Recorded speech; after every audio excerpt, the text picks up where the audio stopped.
On a late August afternoon in 1995, the sun slowly dipped below the western horizon, casting a golden hue over the tree-lined streets of La Jolla, San Diego.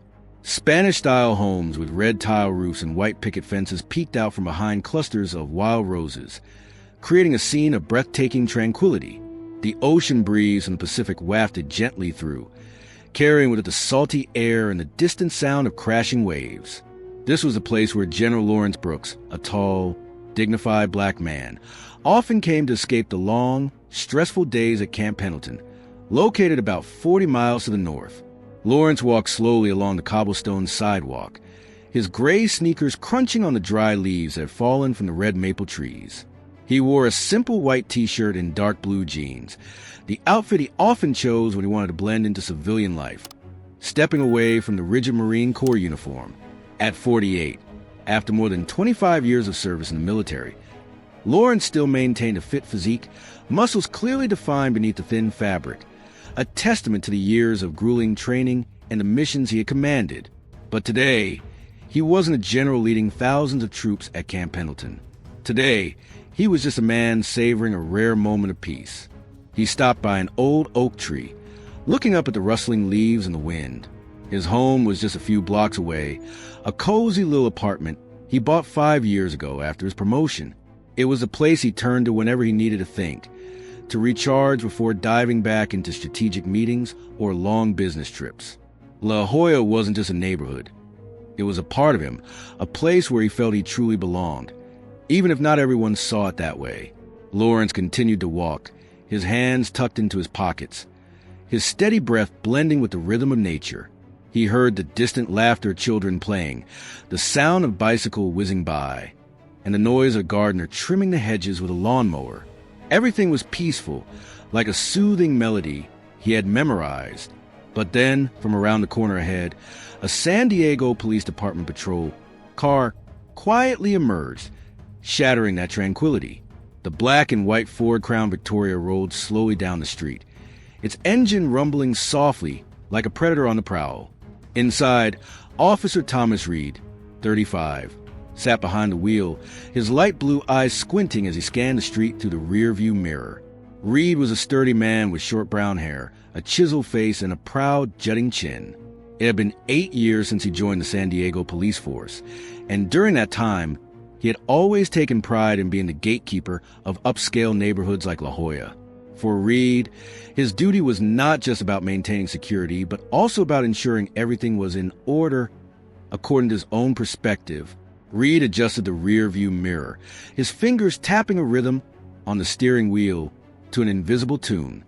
He loved the feeling of control, the way the patrol car made people look twice, sometimes even step aside.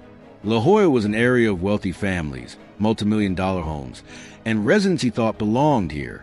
But then, his gaze landed on a figure ahead, a tall black man walking alone on the sidewalk. Lawrence Brooks. Reed squinted, his breath becoming heavier. He didn't recognize Lawrence, and that bothered him. In Reed's mind, a guy like Lawrence Black, dressed casually, strolling around didn't belong in La Jolla. This neighborhood, to him, was a territory of the wealthy, mostly white people, faces and luxury cars he knew all too well. What the hell is he doing here? Reed muttered, his voice hoarse, gripping the steering wheel tighter. The patrol car slowed down, almost crawling along the road, keeping its distance from Lawrence. Reed watched him through the side window, trying to find any sign of furtive glance, a suspicious gesture, anything to justify the gut feeling rising within him. But Lawrence just walked on, calm and relaxed, his broad shoulders at ease, as if he had nothing to worry about. And it was that very calmness that made Reed uneasy. Must be lost, Reed told himself, but the voice in his head didn't stop there. Or maybe he's up to something. No one walks around here like that without a reason. He had seen too many thefts, too many strangers lurking in neighborhoods like this at least. That's what he convinced himself. Reed had no idea that the man he was staring at was a Marine Corps general, someone who had commanded operations far larger than any patrol he had ever been a part of. Reed took a deep breath, his right hand leaving the steering wheel to rest on the radio strapped to his shoulder. He hadn't decided what to do yet, but a growing feeling of urgency mixed with responsibility and judgment was building inside him. Meanwhile, Lawrence continued walking, completely unaware that Reed's gaze was locked onto him, like a hawk zeroing in on its prey. The sun was now just a faint orange streak on the horizon, and darkness began to creep through the streets. Lawrence looked up, savoring the peaceful moment at the end of the day, while Reed, from the patrol car, was about to shatter that tranquility with a decision that would change both of their lives forever. The darkness gradually settled over the La Jolla neighborhood, the streetlights flickering on, casting soft golden streaks on the sidewalk. General Lawrence Brooks continued to walk, his footsteps steady like a military drumbeat he had known for decades. The ocean breeze picked up a bit, rustling the white t-shirt he wore, but his mind remained immersed in tranquility. He thought about the long days at Camp Pendleton, where he had just wrapped up a strategic meeting with the senior officers of the Marine Corps. His life was a series of heavy responsibilities, commanding, making decisions, protecting the country, but evenings like this in La Jolla were a balm for his soul. About 50 feet away, Officer Thomas Reed's patrol car quietly followed, headlights off to avoid drawing attention. Reed leaned forward, his light blue eyes glued to Lawrence's figure.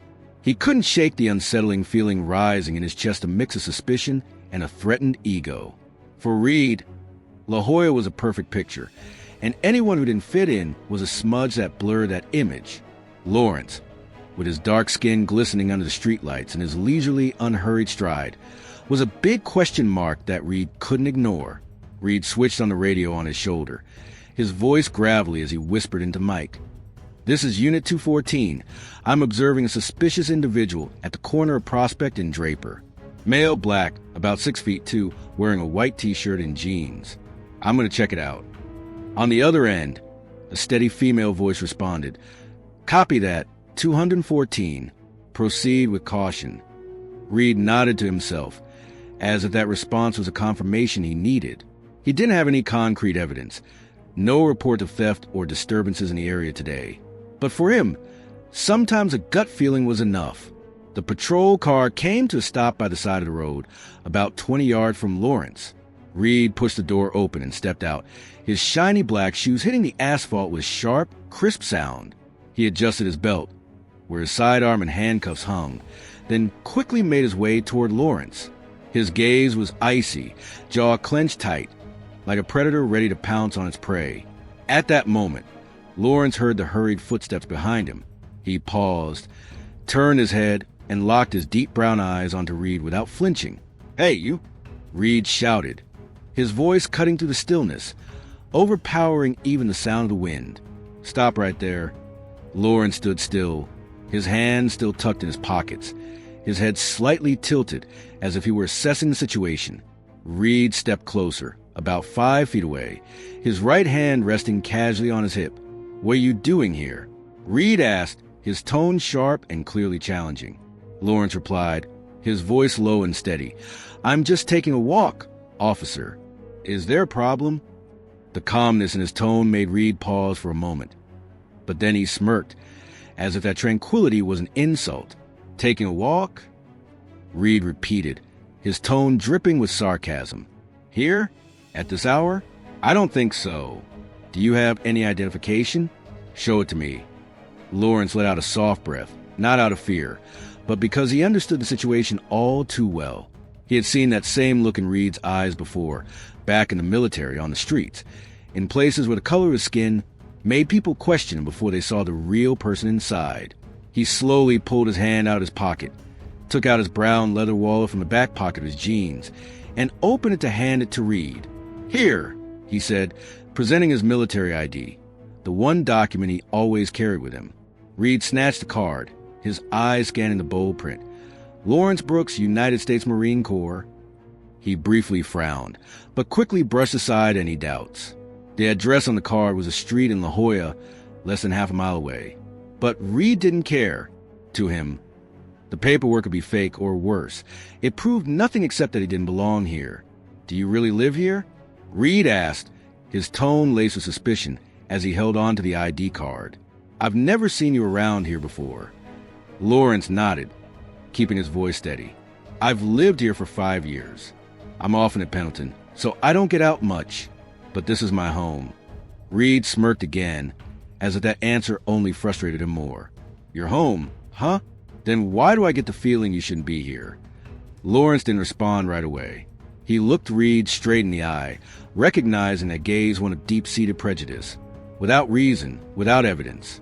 He had faced it since he was a teenager in the impoverished Harlem neighborhood of New York, and throughout his early years in the military, where he had to prove himself twice as much as others just to be acknowledged. But now in La Jolla, after everything he had achieved, that look hadn't changed. Reed stepped closer, just 2 feet away from Lawrence, his voice dropping but laced with menace. Listen, I don't like your attitude.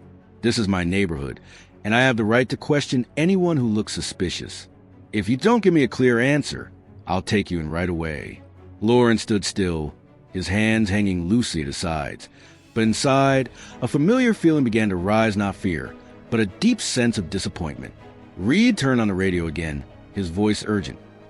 Unit 214, requesting backup at Prospect and Draper. I have a non-compliant subject in custody. Lawrence frowned, but he didn't protest. He knew his rights, but he also understood that in this moment, with someone like Reed, those rights didn't mean a thing. The sun had completely set, leaving the La Jolla sky painted in a deep blue. The streetlights illuminated 2 men, one standing firm with unshakable dignity, and the other caught in the tide of his own prejudices. The conflict had begun, and neither of them knew that this story would soon transcend a peaceful afternoon in San Diego. As night fell over La Jolla, the upscale homes were bathed in the soft glow of vintage street lamps. The temperature dropped to around 65 degrees Fahrenheit, and the cool air was filled with the salty scent of the Pacific Ocean just under 2 miles away. Major Lawrence Brooks stood still on the cobblestone sidewalk, his deep brown eyes locked onto Officer Thomas Reed, who had just called for backup over the radio.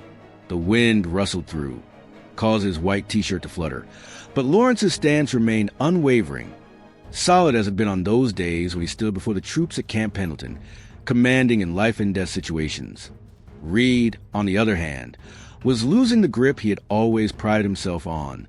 He stepped closer, now less than a foot away from Lawrence, his breath coming in quick bursts. I told you to cooperate, Reed growled, his right hand tightening around the handcuff dangling from his belt. But it seems you don't quite grasp the situation. This isn't the place for you to be stubborn. Lawrence didn't respond, merely tilting his head slightly, as if assessing how far Reed would go. He knew the law, he had learned it, lived it during his years in the military, but he also understood that for someone like Reed, the law was just an excuse. I gave you the paperwork, Lawrence said, his voice deep and steady. I explained that I live here. What more do you want, officer? Reed smirked, his eyes flashing with anger. Explain? You think I believe that? Someone like you doesn't belong in La Jolla. I see guys like you lurking around every day, just waiting for a chance. Reed's words cut like a knife, sharp and full of prejudice, but Lawrence refused to let it shake him. He had heard similar words before, from people who never looked beyond the color of his skin. Reed pulled out the handcuffs, the metal glinting under the streetlight. Turn around. Put your hands behind your back, he ordered, his voice sharp and commanding. Lawrence frowned. For the first time that evening, a flicker of disappointment crossed his face. You have no reason to arrest me, he said, his tone still calm but now edged with tension. I haven't done anything wrong. Reed scoffed, a smile that held no warmth. Reason? I am the law here, and I say you're suspicious, and that's all it takes. Without waiting for a response, Reed reached out and grabbed Lawrence's left wrist, spinning him around forcefully. Lawrence, with the reflexes of a trained soldier, could have easily shrugged Reed off. He had faced far more dangerous foes during his missions in the Middle East, but he chose not to. He let Reed turn him around, allowing the cold handcuff to tighten around his wrist, the metal biting into his skin with a sharp, dry snap. Reed yanked Lawrence's other arm behind him, securing the second cuff. Let's go, Reed ordered, shoving him toward the patrol car parked 20 yards away. Lawrence walked, his sneakers hitting the sidewalk, the clinking of handcuffs mingling with the sound of the wind. He felt the gaze of a few La Jolla residents peeking through their curtains, neighbors he rarely encountered, now curiously watching. A middle-aged man, holding a garden hose, stood frozen in his yard, water spilling over onto the street. A woman walking her dog about 50 feet away. Paused to pull out her phone, her finger hesitating over the record button. Lawrence caught her eye, sensing a flicker of worry and a hint of embarrassment before she turned away.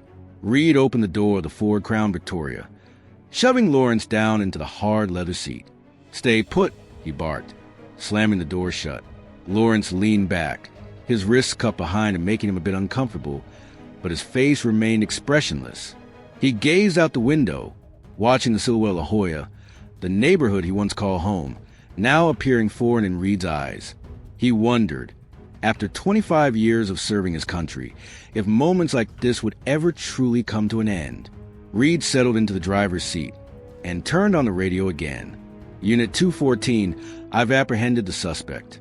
Taking them in for further questioning," he said, his voice dripping with triumph. The voice on the other end replied, "Copy that, 214. Bring them to the station on E Street." Reed glanced in the rear-view mirror, locking eyes with Lawrence, who showed no fear, no anger, just a deep, unsettling calm that made him uneasy. "You think you're pretty clever, huh?" Reed muttered as he started the car.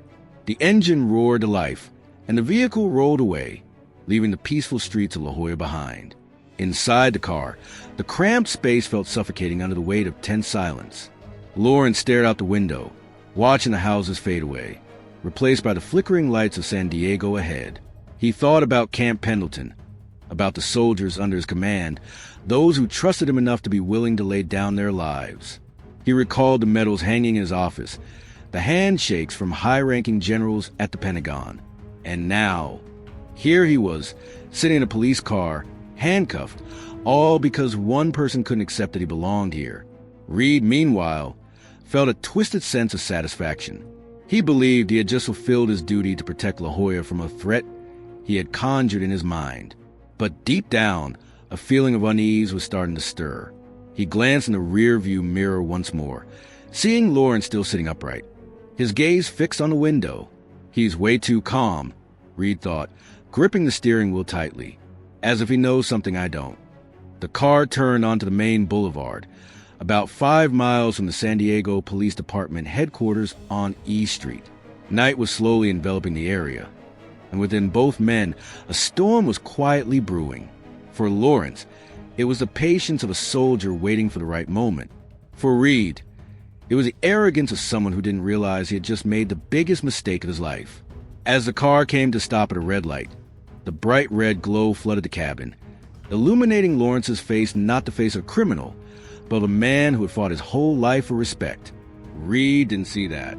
He only saw what he wanted to see, and that very blindness would soon lead him to a truth he could never have anticipated.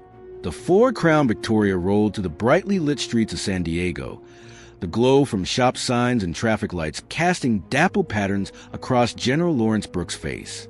The temperature outside had dropped to about 62 degrees Fahrenheit, but inside the patrol car, the air was stifling like a locked-up furnace.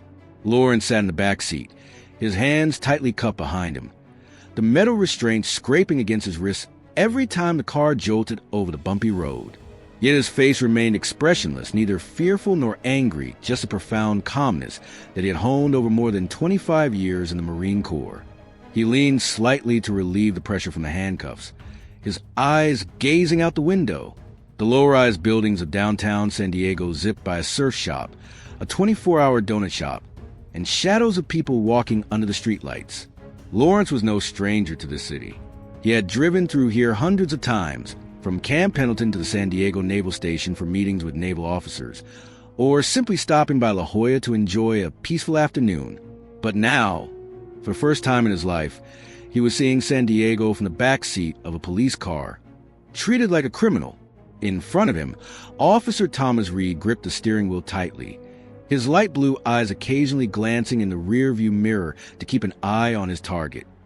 Reed felt a twisted sense of satisfaction that he had controlled the situation, asserting his dominance on La Jolla Street, which he always considered his territory. But Lawrence's calm and unwavering gaze made him uneasy. Who does he think he is? Reed muttered to himself, his fingers tapping a rhythm on the steering wheel to an invisible tune. He turned up the radio, a gravelly voice crackling through. Unit 214 en route to headquarters. ETA in about 10 minutes. The voice on the other end replied, "Copy that, 214. Prepare the interrogation room." Lawrence heard every word through the radio speaker, but he didn't react. He knew the procedure. He had studied it while working with the military police at Camp Pendleton. He understood that Reed had no legal reason to arrest him, that the identification he presented was enough to prove his innocence. But he also knew that for someone like Reed, the truth didn't matter as much as a feeling of power. He took a deep breath, letting the cool air in the car soothe the discomfort from the handcuffs. In his mind, memories from the early days in the military flooded back. In 1970, when he was just a 23-year-old recruit, he faced the skeptical gazes of white officers at the training base in Parris Island, South Carolina. They called him the Harlem Kid, mocking him as he struggled through the grueling exercises. But Lawrence didn't give up. He ran faster, shot more accurately, and ultimately topped his training class, forcing them to see him in a different light. From that moment on, he learned one thing. True strength doesn't lie in fighting back with fists, but in maintaining dignity even when faced with injustice. Now, sitting in the patrol car, he applies that lesson. He could scream, he could demand to be let go immediately, but he chooses silence. Not out of fear, but because he knows that his calmness is the strongest weapon he has in this moment. Reed wants him to lose control, wants him to react so he has an excuse to escalate things further. But Lawrence doesn't give him that chance. The car turned onto a narrow road, less than 2 miles from the San Diego Police Department headquarters on E Street. The lights from the headquarters flickered in the distance, a dull gray concrete block standing out against the night sky. Reed glanced in the rearview mirror once more, his voice dripping with sarcasm. "Aren't you going to say anything? All out of arrogance now, huh?" Lawrence turned his head, locking eyes with Reed through the glass. "I have nothing to say to you, officer," he replied, his tone low and clear. "I spoke the truth. You chose not to believe it. That's your problem." Reed scoffed, but that smile couldn't hide the fleeting confusion on his face. "The truth? We'll see how much your truth is worth when we get to the station," he said, pressing the gas to speed up the car. Lawrence didn't respond. He turned back to look out the window, his gaze focused on the city's flickering lights. He reminded himself, be patient, let it unfold. That was how he had navigated much bigger battles, not by charging in head first, but by waiting for the right moment. The car stopped at a red light, about half a mile from the headquarters. The red light illuminated the cabin, casting a glow on Lawrence's face, not the face of a criminal, but of a soldier who had grown accustomed to adversity. Reed didn't see that. All he saw was a black man he had deemed suspicious from a very first glance. But Lawrence knew, deep down, that the truth about a Marine Corps general would soon come to light. And when that happened, Reed would have to face the consequences of his own actions. The Ford Crown Victoria turned into the parking lot of the San Diego Police Department on E Street, the fluorescent lights from the headquarters spilling out, illuminating the other patrol cars parked closely together. On the night of August 15, 1995, the air outside was cool, around 60 degrees Fahrenheit. But inside General Lawrence Brooks, a cold calmness reigned. He sat in the back seat, his wrist cupped behind him, the metal cuffs rubbing against his skin every time the car jostled slightly on the way into the lot. But his eyes, dark brown and sharp, remained unwavering. They stared straight ahead, as if surveying a battlefield he'd become all too familiar with since his days at Camp Pendleton. Officer Thomas Reed turned off the engine, the growl of the motor fading into silence, leaving the space filled with the soft chatter from the radios of other cars in the lot. Reed pushed the door open and stepped out, his polished black shoes striking concrete with sharp, crisp sound. He moved around to the back, opened the door on the passenger side, and commanded, "Get out." Lawrence leaned forward and stepped out of the car with an astonishing calmness, even though the handcuffs forced him to maintain his balance carefully. He stood tall, nearly 3 inches above Reed, his broad shoulders exuding a presence that even the cuffs couldn't overshadow. Reed grabbed Lawrence's arm, pulling him toward the entrance of the headquarters, but that grip didn't make him falter. "Hurry up," Reed snapped, his voice tinged with urgency, as if he wanted to wrap this up quickly to reinforce a sense of control. Lawrence didn't resist. walking with a steady pace, his sneakers hitting the ground with a quiet confidence. He felt the eyes of a few other officers in the lot, quick glances filled with curiosity and surprise as they saw him, a tall black man in handcuffs, yet still maintaining an air of calm like a commander. The glass door of the headquarters swung open, leading them into a long hallway flooded with bright light from the overhead fixtures. The sound of the radio echoed everywhere, mixed with the footsteps and the rustling of papers from the desks. Reed guided Lawrence past a group of officers chatting, one of whom was a young guy with blonde hair, who looked up, then quickly looked away when Reed shot him a glare. "Take him to room number 3, Reed instructed a receptionist, his grip still tight on Lawrence's arm as if afraid he might bolt. But Lawrence had no intention of doing that. He knew all too well. Running away wasn't his style. Interrogation room 3 is a small space, with light gray walls, a metal table, and 2 chairs facing each other. Reed pushes Lawrence down into one of the chairs, then stands with his arms crossed, his gaze sweeping over him as if searching for a crack in his demeanor. "Stay put," Reed says, his voice hardening. "We're going to get to the bottom of this right now." Lawrence looks up, his eyes meeting Reed's, but he doesn't say a word. He just sits up straight, his back against the chair, his hands cupped behind him, not diminishing his natural authority. Reed stepped outside for a moment, leaving Lawrence in the quiet room. He heard the door click shut, Reed's footsteps fading away, and the faint murmurs from the hallway filtering into the crack of the door. Alone in that space, Lawrence took a deep breath, letting the steady rhythm of his breathing ease the discomfort from the cuffs. He wasn't angry not because he didn't feel the injustice, but because he had learned to control his emotions since his early days in the military. At Paris Island, when the drill instructor screamed in his face, he learned that anger only made the opponent stronger.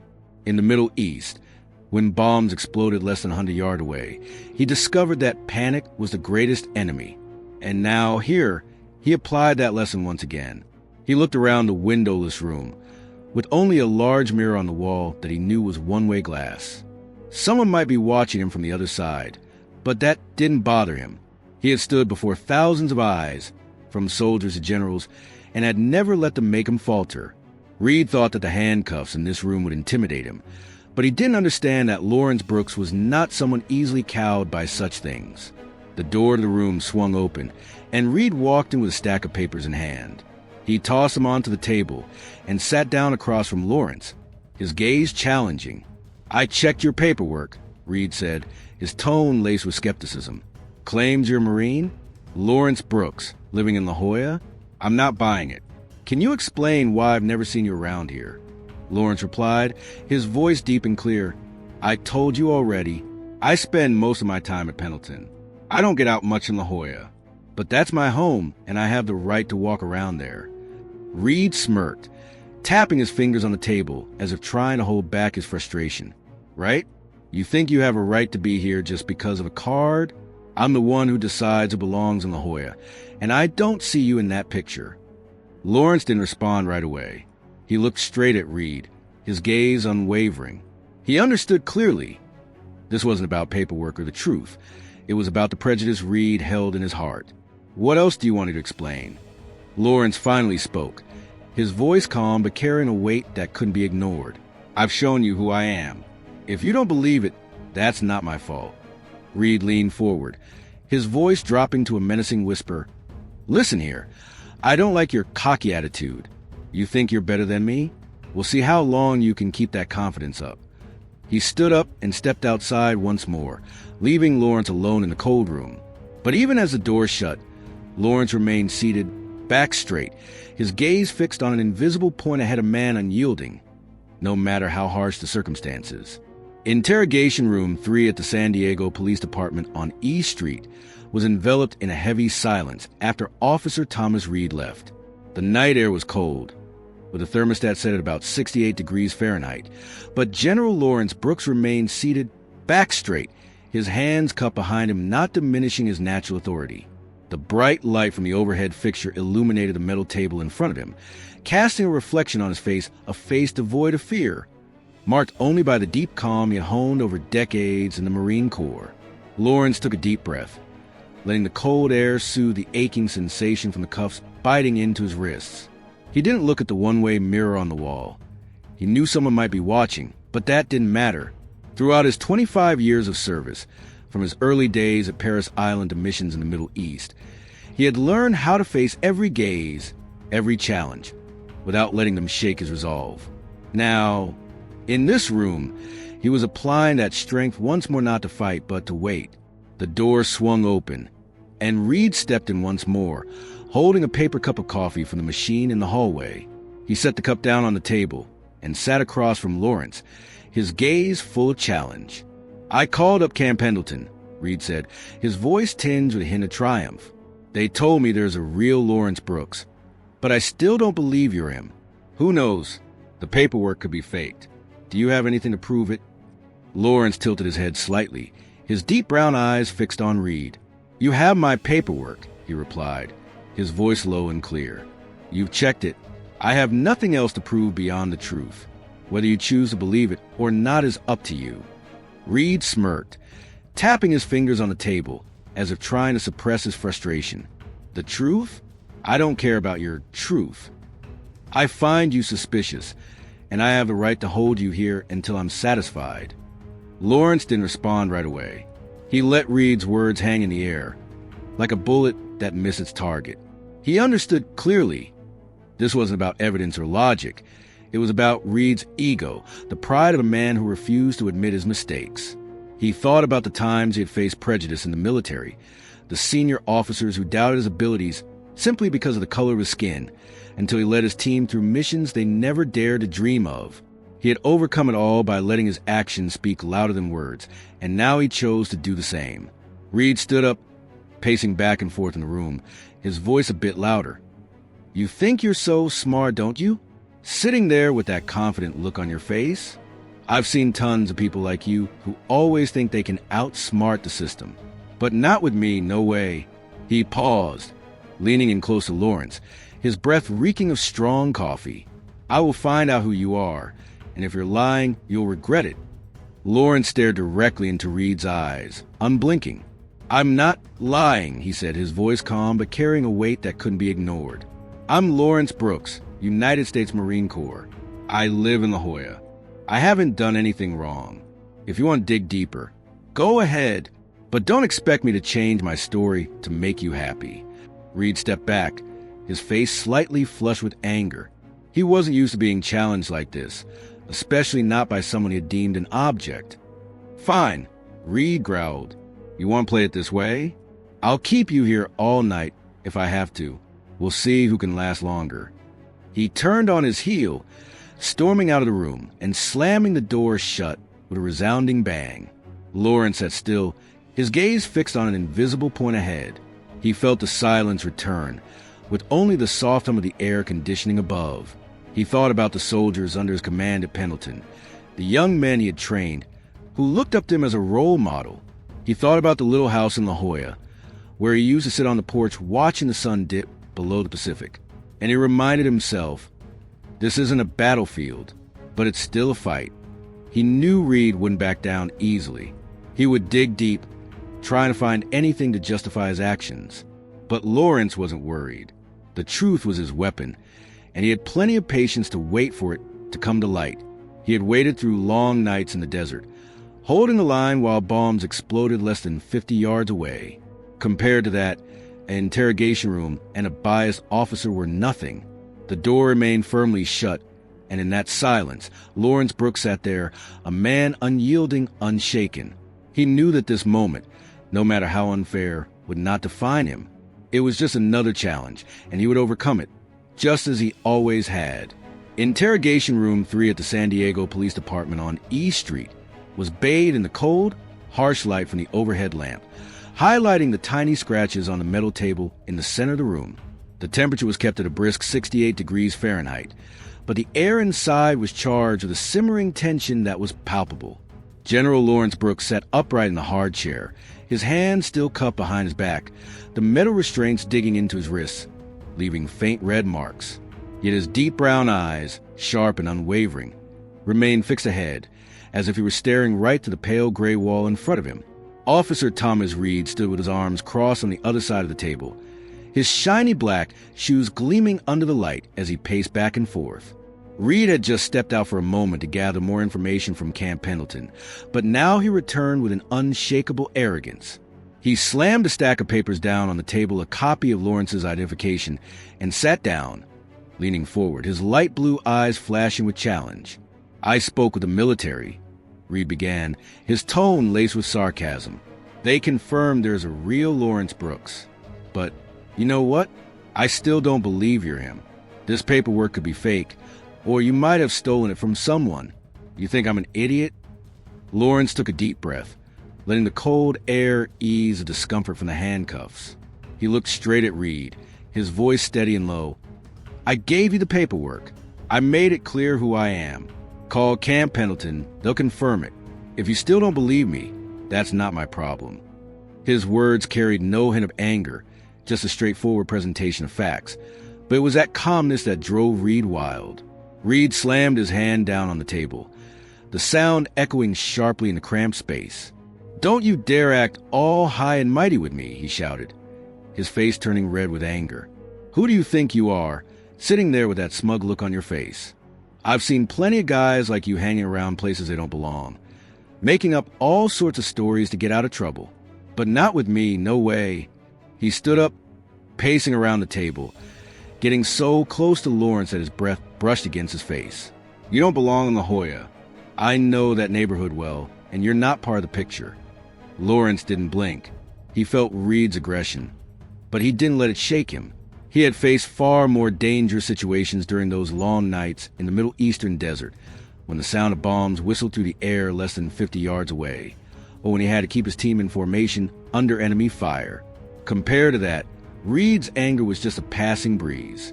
"You don't know me," Lawrence replied, his voice steady. "You only see what you want to see. That's your fault, not mine."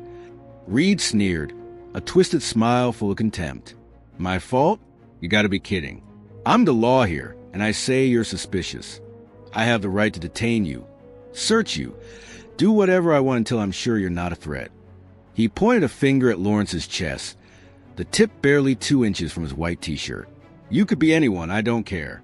To me, you're just a black guy who wandered into the wrong place at the wrong time." Lawrence tilted his head slightly, his gaze fixed on Reed. He felt the weight of those words not because they hurt him, but because they reminded him of a reality he had faced his entire life, from the days in Harlem, when he was stopped by local police just for walking down the street, to his early years in the military, when white officers doubted his abilities. He had grown accustomed to being judged by the color of his skin rather than the person he truly was inside. But now, here, he wouldn't let that bring him down. "You have the right to do your job," Lawrence said, his voice carrying a weight that couldn't be ignored. "But you don't have the right to turn me into something I'm not. I am Lawrence Brooks, United States Marine Corps. I live in La Jolla. I haven't done anything wrong. If you want to keep me here, go ahead. But don't expect me to bow down to what you think of me." Reed took a step back, his face momentarily surprised by Lawrence's determination. But that surprise quickly turned into anger. "Stubborn, huh?" he spat. "Fine. I'll show you what being stubborn gets you." He turned away, striding toward the door, then glanced back with a wicked smile. "You're stuck here with me all night. We'll see who can last longer." The door slammed shut behind Reed, leaving Lawrence alone in the quiet room. Lawrence sat still, his gaze fixed on an invisible point ahead. He knew Reed wouldn't stop. He would keep digging, try to find anything to justify his actions. But Lawrence wasn't worried. He had faced much greater challenges, and he had enough patience to wait for the truth to come to light, a truth that Reed, with all his biases, could never deny forever. You just witnessed the moment General Lawrence Brooks faced harsh prejudice from Officer Thomas Reed in the cramped interrogation room in San Diego. Despite being pushed into an unjust situation, Lawrence maintained his dignity and composure, igniting a spark of hope in the darkness. Let's spread that strength together. Please comment the strength within me below to support Lawrence Brooks. Every comment you make is a voice supporting Lawrence's indomitable spirit, helping the story of compassion and hope reach even further. Leave your mark right now. The door to interrogation room number 3 slammed shut with sharp bang, leaving General Lawrence Brooks in the heavy silence of the San Diego Police Department on East Street. The bright white light from the overhead fixture illuminated the metal table, casting a reflection on his face, an expression unyielding, even though his hands were tightly cuffed behind him. The temperature in the room held steady at 68 degrees Fahrenheit, but the air felt thick with the lingering tension from his recent confrontation with Officer Thomas Reed. Lawrence took a deep breath, letting the coolness soothe the aching from the cuffs, and his gaze fixed on an invisible point ahead, as if he were waiting for an inevitable moment to arrive. Outside, Reed hurried down the hallway, his polished black shoes clicking against the tile floor in a frantic rhythm. He stopped in front of an old coffee machine in the corner, his hand trembling slightly as he poured another cup. The steam rising from the coffee was warm, but it did nothing to ease the restless turmoil churning inside him. Lawrence Brooks, that name, that confidence, those fearless eyes, everything made Reed feel like he was losing control, something he absolutely despised. He had worked for the San Diego Police Department for 8 years, always priding himself on being the one to keep the peace, the protector of neighborhoods like La Jolla from those who don't belong. But now, he couldn't deny a creeping sense of unease taking hold. Reed took a sip of coffee and turned back to his desk in the common area. He sat down and flipped through the stack of papers related to Lawrence, his light blue eyes scanning each line. Identification: Lawrence Brooks, United States Marine Corps, address in La Jolla, contact number for Camp Pendleton.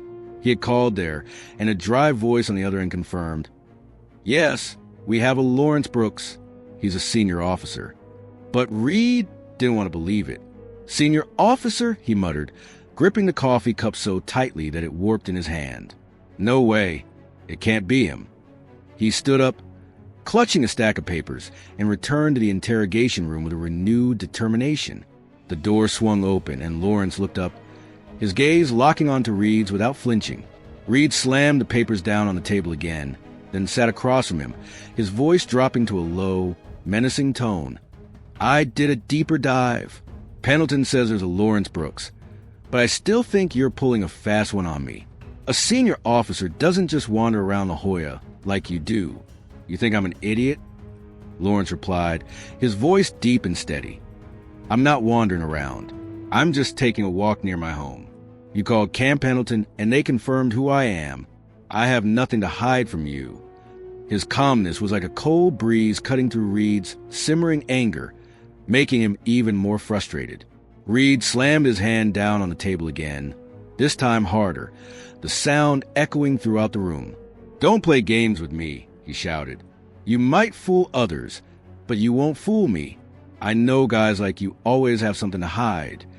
Lawrence tilted his head slightly, his gaze fixed on Reed. "I'm not hiding anything," he said, his voice carrying a weight that couldn't be ignored. "What do you want from me? A confession I don't have? I've been telling the truth from the start. If you don't believe it, that's your problem." Reed leaned forward, pointing a finger close to Lawrence's face, his fingertip less than an inch away. "My problem?" he spat. "No, the problem is you sitting there with that innocent look. I've seen too many guys like you in La Jolla sneaking around, lurking, waiting for their chance. You're not fooling me." Lawrence didn't blink. He could feel Reed's arrogance, not the kind that comes from a quest for justice, but from someone blinded by prejudice. He had encountered people like this before, from his days in Harlem to the military bases where he first served. They didn't see him. They only saw the color of his skin, and from that, they spun an entire false narrative. "You've never seen me in La Jolla because I don't spend much time there," Lawrence said, his voice steady. "I work at Camp Pendleton, but that's my home, and I have every right to be there just like anyone else." Reed let out a loud laugh, a sneer echoing through the room. "Rights? You think you have rights just because of a badge and a few words? I'm the one who decides who belongs in La Jolla, and I say you don't belong here." He stood up, walked around the table, getting so close to Lawrence that he could feel Reed's hot breath. "You can be whoever you want. I don't care. To me, you're a threat, and I won't let you off the hook that easily." Lawrence sat still, his gaze unwavering. He knew Reed was trying to corner him, attempting to rattle him to find a reason to act more aggressively. But he wasn't going to give him that chance. He held the line under enemy fire, given orders in situations where one mistake could cost dozens of lives. Compared to that, Reed's aggression was just a minor challenge. "If you want to keep me here, go ahead," Lawrence said, his voice calm yet sharp. "But you won't change the truth." Reed stepped back, his face flushed with anger. "The truth?" he repeated, his voice trembling. "I'll show you what the truth is." He turned and walked out of the room, leaving Lawrence in a heavy silence. But even as the door slammed shut, Lawrence remained seated, his back straight, his gaze fixed on an invisible point ahead, a man unyielding, no matter how fierce Reed's storm of prejudice might be. Interrogation Room 3 at the San Diego Police Department on E Street felt more suffocating than ever, even though the temperature was kept at a cool 68 degrees Fahrenheit by the overhead air conditioning. The harsh white light from the ceiling lamp illuminated the metal table, casting reflections on the face of General Lawrence Brooks, whose expression was completely blank, even though his hands were tightly cuffed behind his back. The metal cuffs had left faint red marks on his wrists, but his deep brown eyes remained steady. As if he were standing on a battlefield he had grown all too familiar with since his days at Camp Pendleton. The door swung open once again, and Officer Thomas Reed stepped in with more hardened expression than before. He held a new piece of paper, a printout from the fax machine, likely the results from the additional check he had just requested. Reed slammed the paper down on the table, then stood with his arms crossed, his pale blue eyes flashing with a mix of arrogance and anger. "I dug deeper," he said, his voice dropping to a threatening tone. "Camp Pendleton confirms there's a Lawrence Brooks, but they didn't say anything about you being a senior officer. I think you're just a lowly soldier trying to pull a fast one on me with your nonsense. Do you have anything to say for yourself?" Lawrence took a deep breath, letting the cold air soothe the discomfort from the handcuffs. He looked straight at Reed, his voice low and clear. "I told you who I am. I don't need to make anything up. Call Camp Pendleton. They'll confirm I exist. If you want to know more, just ask them. I have nothing to hide." His calmness was like a smoldering fire, not explosive but hot enough to make Reed feel challenged. Reed slammed his hand down on the table, hard enough that the paper on it shook. "Don't beat around the bush with me," he shouted, his face flushed with anger. "You think you can just sit there, play innocent, and I'll let you off the hook? I know guys like you always have something shady going on. You don't belong in La Jolla, and I'm going to prove it." He leaned in close to Lawrence, jabbing his finger into his chest, the tip of his finger less than an inch from the white t-shirt. "You might fool someone else, but you won't fool me." Lawrence didn't blink. He could feel Reed's aggression pushing everything to a dangerous edge, but he refused to let it shake him. He had faced far worse situations during those long nights under enemy fire in the Middle East, when he had to stay calm to guide his team through peril. Compared to that, Reed's anger was just a minor storm. "You don't know me," Lawrence replied, his voice steady. "You only see what you want to see. I live in La Jolla. I'm a Marine. That's the truth. If you don't like it, that's not my problem." Reed let out a loud laugh, a sneer echoing through the room. "The truth? You're really something. To me, you're just a suspicious black guy, and I have every right to hold you here until I'm sure you're not a threat. I don't care who you are at Pendleton. You're nothing." He stood up straight, walked around a table, and then stopped right behind Lawrence, his voice dropping to a menacing whisper. "Do you know what I can do? I can keep you here for 48 hours without any reason. Want to give a shot?" Lawrence sat still, his gaze fixed on an invisible point ahead. He could feel Reed's breath on the back of his neck, but he didn't turn around. He knew Reed was trying to corner him, try to rattle him to have an excuse to act more aggressively, but he wouldn't give him that chance. "You have the right to do your job," Lawrence said, his voice calm yet sharp. "But you don't have the right to turn me into something I'm not. I'm not a threat. I'm just a guy taking a walk near my home. If you want to hold me for 48 hours, go ahead, but it won't change the truth." Reed strode forward, facing Lawrence once more, his face twisted in anger. "You're really stubborn," he growled, "but I like that. It gives me a reason to make your life miserable." He reached down to the waistband, pulling the handcuff from Lawrence's hand, then tightened it just a bit more, making the metal bite into his skin. "Who do you think you are, daring to challenge me? I'll show you who's in control here." Lawrence winced slightly as the handcuff tightened, but he quickly regained his composure. He He looked straight at Reed, his gaze unwavering and fearless. "You can do whatever you want," he said, his voice carrying a weight that couldn't be ignored. "But you don't control me. You don't control the truth. I am Lawrence Brooks, and I will not bow to what you think of me." Reed stepped back, his face momentarily surprised by Lawrence's determination, but that surprise quickly turned into rage. "Fine," he shouted. "You want to play it this way? I'll make you sit here all night, no water, no breaks. We'll see how long your confidence lasts." He turned on his heel, storming out of the room and slamming the door shut with a deafening bang. Lawrence sat still, his gaze fixed on an invisible point ahead. He knew Reed was pushing everything to the limit, but he wasn't worried. He had faced much greater challenges, and he had enough patience to wait not just to be released, but for Reed to confront his own mistakes. In the silence of the room, Lawrence remained an unyielding man, no matter how fierce Reed's storm of prejudice might be. Interrogation Room 3 at the San Diego Police Department on E Street was enveloped in a heavy silence after Officer Thomas Reed left, leaving General Lawrence Brooks alone with the cuffs tightly fastened around his wrists.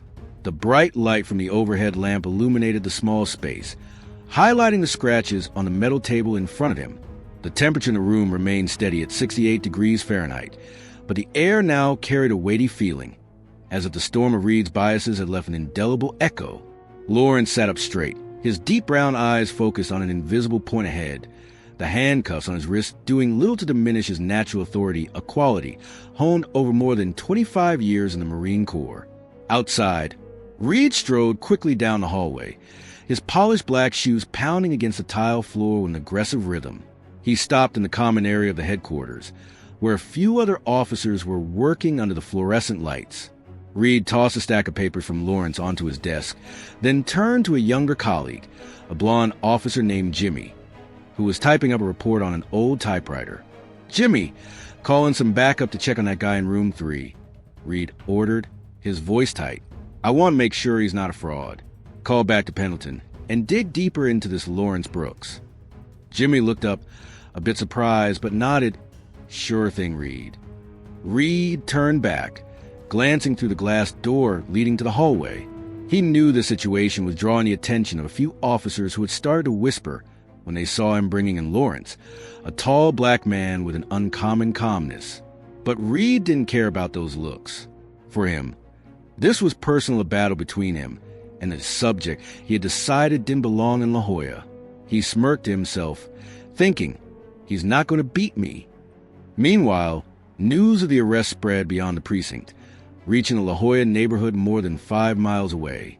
Last night, as Reed escorted Lawrence down Prospect Street, a few residents witnessed a middle-aged man with a garden hose and a woman walking her dog while talking on her phone. Now, stories began to circulate through phone calls between neighbors. "Did you see the police arrest someone?" A voice whispered over the line. "I think it's someone who lives here. He doesn't look like a criminal." Another person replied, "I managed to get a clip of it. Let me send it to the group." A short video from an old woman's phone, showing her walking her dog, though blurry and shaky, was shared via cassette tape with a few people in the neighborhood. The image of Lawrence being handcuffed, walking calmly under the streetlights, began to stir up a buzz. Some people recognized him, saying, "Isn't that Mr. Brooks? I've seen him a few times near 1200 Draper." But others, influenced by biases like Reed's, whispered, "He must be up to something shady. Who knows?" In the interrogation room, Lawrence had no idea what was happening outside. He sat still, breathing steadily, letting the silence help him maintain his composure. He thought about the times he had faced injustice, from Harlem, where he grew up in poverty, to his early days at Paris Island, when the drill instructors doubted him just because of his skin color. He had overcome it all with patience and action, and now he believed that the truth would do the same once again. Reed could keep him here, could tighten the cuffs, but he couldn't change who he was. The door swung open once more, and Reed stepped in with a wicked grin on his face. "I just heard from Jimmy," he said, his tone dripping with triumph. "Pendleton says you're an officer, but they didn't clarify what kind. You could just be some washed-up grunt spinning tales to impress. What do you think about that?" Lawrence replied, his voice deep and steady. I'm not spinning tales. I'm Lawrence Brooks, United States Marine Corps. If you want to know more, just ask them. I have nothing to hide. Reed leaned in close to the table, his eyes flashing with anger. You're really stubborn, aren't you? He growled.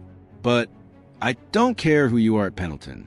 To me, you're just a shady guy, and I won't let you off the hook until I'm sure. You could sit here for a week if I wanted. He stood up straight, pointing a finger at Lawrence. You think you can beat me? I'll show you who's in charge here. Lawrence didn't respond right away. He stared directly at Reed, his gaze unwavering and fearless. He knew Reed was trying to push him to his limits, but he wouldn't fall into that trap. You don't control me, Lawrence finally said, his voice calm yet sharp. You can keep me here, but you can't change the truth. Who I am, where I stand, that's not something you can decide. Reed slammed his hand down on the table again, the sound echoing painfully. The truth, he shouted. The truth is you don't belong in La Jolla, and I'll prove it. I'll call everywhere Camp Pendleton, the IRS, anywhere to dig up something on you. You won't get away with this. He turned and walked out of the room, leaving Lawrence in a heavy silence. Lawrence sat still, his gaze fixed on an invisible point ahead. He knew that out there, the community was starting to take notice of the looks from La Jolla, the whispers beginning to spread. He wasn't worried about Reed, but about what this incident could stir up, not just for him, but for others who had been treated like he had, in that cold room. He remained an unyielding man, waiting for the moment when Reed's prejudice would have to face the light. Interrogation Room 3 at the San Diego Police Department on E Street felt like a pressure cooker, even though the temperature was kept at a cool 68 degrees Fahrenheit by the overhead air conditioning.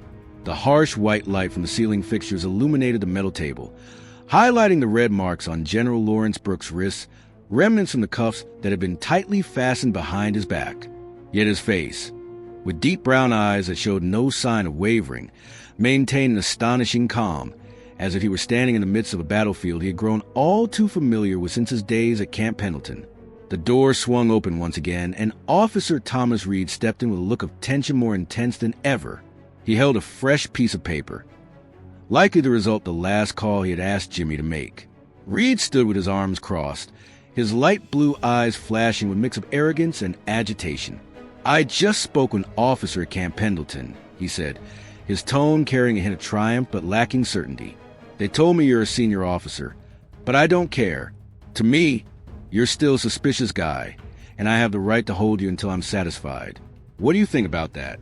Lawrence took a deep breath, letting the cold air soothe the aching sensation from the handcuffs. He looked straight at Reed, his voice low and clear. I've got an answer from Camp Pendleton. They told me who I am.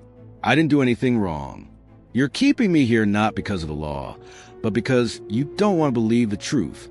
His calmness was like a sharp knife, slicing through Reed's fury, making him even more enraged. Reed slammed his hand down on the table, hard enough that it shook, causing the paper on it to slide to the edge. Don't lecture me about the truth, he shouted, his face flushed with anger. Who do you think you are, sitting there with that smug look? I'm the law around here, and I'm telling you, you don't belong in La Jolla.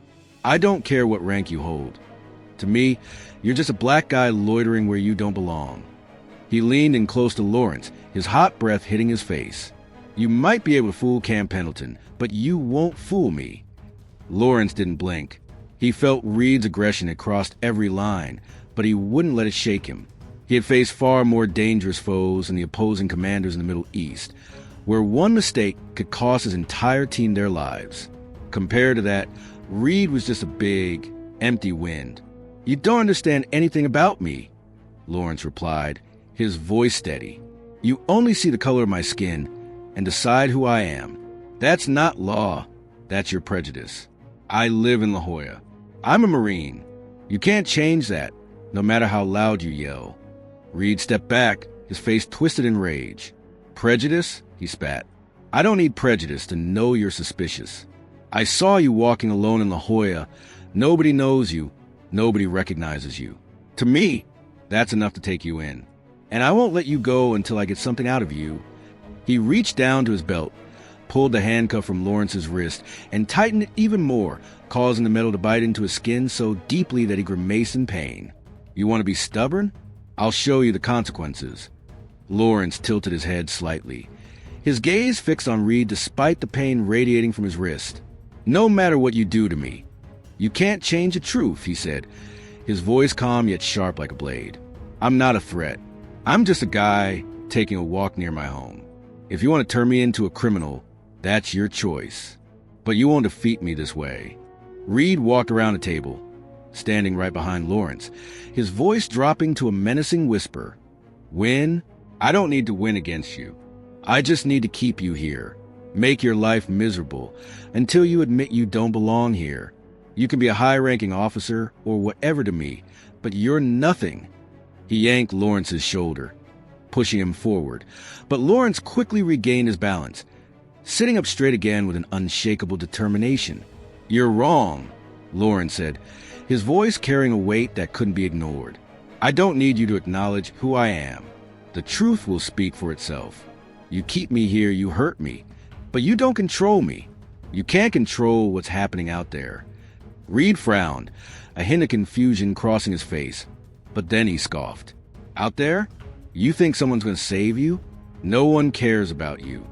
But Reed didn't know that out there, the La Jolla community was starting to buzz. The video of the woman walking her dog had spread far and wide, reaching a group of residents who regularly gathered at the community club. An older man, who had met Lawrence during a walk, spoke up. "I know him. He's a good man.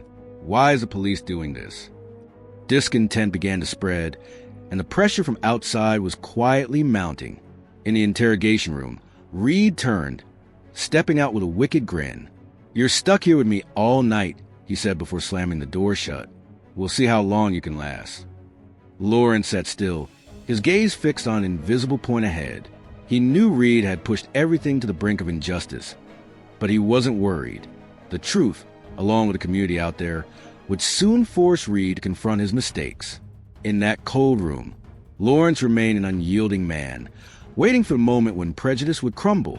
Interrogation Room 3 at the San Diego Police Department on E Street was enveloped in a heavy silence after Officer Thomas Reed slammed the door behind him. The harsh white light from the overhead fixture illuminated the metal table, highlighting the red marks on General Lawrence Brooks' wrists, remnants of the handcuffs that had bitten into his skin for hours. The temperature in the room held steady at 68 degrees Fahrenheit, but the air felt thick with the tension that had just unfolded. Lawrence sat up straight, his deep brown eyes unwavering, staring into an invisible point ahead like a soldier awaiting a decisive moment on the battlefield of quality he had honed over more than 25 years in the Marine Corps. He took a deep breath, letting the cold air soothe the ache in his wrist. He didn't know how long it had been since Reed had caught him in La Jolla, maybe 3 or 4 hours, but he refused to let time wear him down. He had endured much longer nights in the Middle East, holding the line under enemy fire less than 50 yards away, or grueling training sessions at Paris Island, where he had to stand firm even when his body was completely spent. Compared to those experiences, this room was just a minor challenge, one he believed the truth would soon resolve. Outside, the hallway of the headquarters was buzzing more than usual. The sound of hurried footsteps, the crackle of radios, and hushed voices floated through the cracks of the door. Lawrence tilted his head slightly, listening, even though he couldn't make out every word. He sensed a shift in the atmosphere. It was no longer the indifference of officers working late, but rather a curiosity, even a hint of anxiety, that was spreading. He had no idea that out there, the La Jolla community had begun to speak up, that the video of the woman walking her dog had made its way into the hands of local influencers, and the pressure was quietly mounting on the San Diego Police Department. The interrogation room door swung open, but this time it wasn't Reed who walked in. A tall, slender woman in a police uniform, with the rank of sergeant on her shoulder, appeared in the doorway. Sergeant Emily Harper, around 40 years old, with short brown hair and sharp blue eyes, carried an air of professionalism mixed with seriousness. She stepped inside, gently closing the door, stark contrast the way Reed usually did, and stood there, looking at Lawrence for a few seconds, as if assessing the situation. "I'm Sergeant Emily Harper," she said, her voice steady and clear. carrying a rare warmth in this cold space. "I'm in charge of the internal investigation for the department. I need to talk to you." Lawrence looked up, his gaze meeting hers, and he gave a slight nod. "I'm Lawrence Brooks," he replied, his tone deep and assured. "I'm ready to answer anything you need." Emily walked up to the table and set down a stack of papers, not slamming them down like Reed, but placing them carefully. She sat across from Lawrence, her gaze drifting over the handcuff on his wrist. Then she frowned slightly. "I've heard about this case from a few sources," she said, her tone carrying a hint of seriousness. "An officer called you suspicious, arrested you in La Jolla, and now you're sitting here with that cuff on. I want to hear your side of the story before I go any further." Lawrence took a deep breath and recounted everything with remarkable calmness. "I was taking a walk near my home in La Jolla, on Prospect Street, around 6 p.m. He began. Officer Reed stopped me and asked for my ID. I handed him my military ID and told him I lived there. He didn't believe me, said I didn't belong in La Jolla, then cuffed me and brought me here. I didn't do anything wrong. I was just out for a walk." He paused, looking directly at Emily. "That's the truth." Emily listened intently, her hand quickly jotting down notes in a small notebook. She looked up when he finished speaking, her gaze sharp but not hostile. "You say you're a soldier?" she asked, her voice tinged with curiosity. Lawrence nodded. "I'm Lawrence Brooks, United States Marine Corps, stationed at Camp Pendleton. Reed called there to verify. They confirmed who I am." Emily furrowed her brow deeper, flipping through the stack of papers in front of her. "I see a note from that call. But Reed still has you here." "That's right," Lawrence replied. "He doesn't trust me, even with evidence. He thinks I'm a threat, just because I don't fit his idea of La Jolla." Emily stopped taking notes, looking at Lawrence with a new intensity. She stood up, walked closer to him, and then bent down to check the handcuff. "This is too tight," she said, her voice tinged with frustration. "I'm going to take it off right now." She took the key from her belt and unlocked the cuff with a soft click. Lawrence rubbed his wrist, feeling the blood flow back, but he didn't say anything more. Emily turned back to the chair, sat down, and looked at him with a serious gaze. "I've heard enough from you," she said. "Now I need to talk to Reed. But first, I want you to know that I'm not letting this slide easily. If you are who you say you are, then this is a serious mistake." Lawrence nodded, his gaze fixed on her. "Thank you, Sergeant," he said, his voice deep but sincere. "I just want the truth to come to light." Emily stood up, grabbed a stack of papers, and walked out of the room, leaving Lawrence with a flicker of hope. He knew that the light from the hallway of the light of justice was beginning to seep in, and Reed, with all his biases, was about to confront a truth he couldn't deny. Interrogation Room 3 at the San Diego Police Department on East Street grew quieter after Sergeant Emily Harper left, leaving General Lawrence Brooks with his hands just freed from the cuffs. The bright light from the overhead lamp still shone down on the metal table, but the atmosphere now carried a rare sense of relief. The temperature in the room remained steady at 68 degrees Fahrenheit, and Lawrence rubbed his wrist gently, feeling the blood flow return after hours of being constricted. He sat up straight, his deep brown eyes fixed ahead, not with the tension he had felt before, but with a flicker of hope that justice was about to be served. Outside, the hallway of the headquarters buzzed with more energy than ever. The sound of Emily Harper's footsteps echoed steadily on the tiled floor as she made her way to the shared workspace, where Officer Thomas Reed was seated at his desk. Reed took a sip of coffee from his paper cup, his light blue eyes skimming through a stack of papers related to Lawrence, but his mind was clearly somewhere else, a mix of pride and unease. He didn't hear Emily's shoes approaching until she stood right in front of him, her voice sharp. "Reed, we need to talk. Right now." Reed looked up, frowning at Emily's serious expression. "What's going on, Sergeant?" he asked, his tone a bit challenging. Emily crossed her arms, her green eyes locking onto him. "It's about the man in Interrogation Room number 3, she said. "I just spoke with him. He claims you picked him up in La Jolla, cuffed him, and brought him here without a clear reason. I want to hear your side." Reed smirked, setting his coffee cup down on the table with a soft clink. "He's suspicious," he replied, his voice dripping with confidence. "I saw him walking alone in La Jolla. Nobody knows him. Nobody recognizes him. I asked for ID, and he handed me a military card, claiming he lives there. But I don't buy it someone like him doesn't belong in La Jolla. I do my job, keep the neighborhood safe. Emily furrowed her brow deeper, her tone turning icy. Someone like him? What do you mean by that, Reed? Reed shrugged, as if her question was unnecessary. What I mean is, he doesn't seem like the people there. I have a feeling, and my feelings are rarely wrong. I called Camp Pendleton, and they said there's a Lawrence Brooks, but I think he's a fraud. He might have stolen that identity.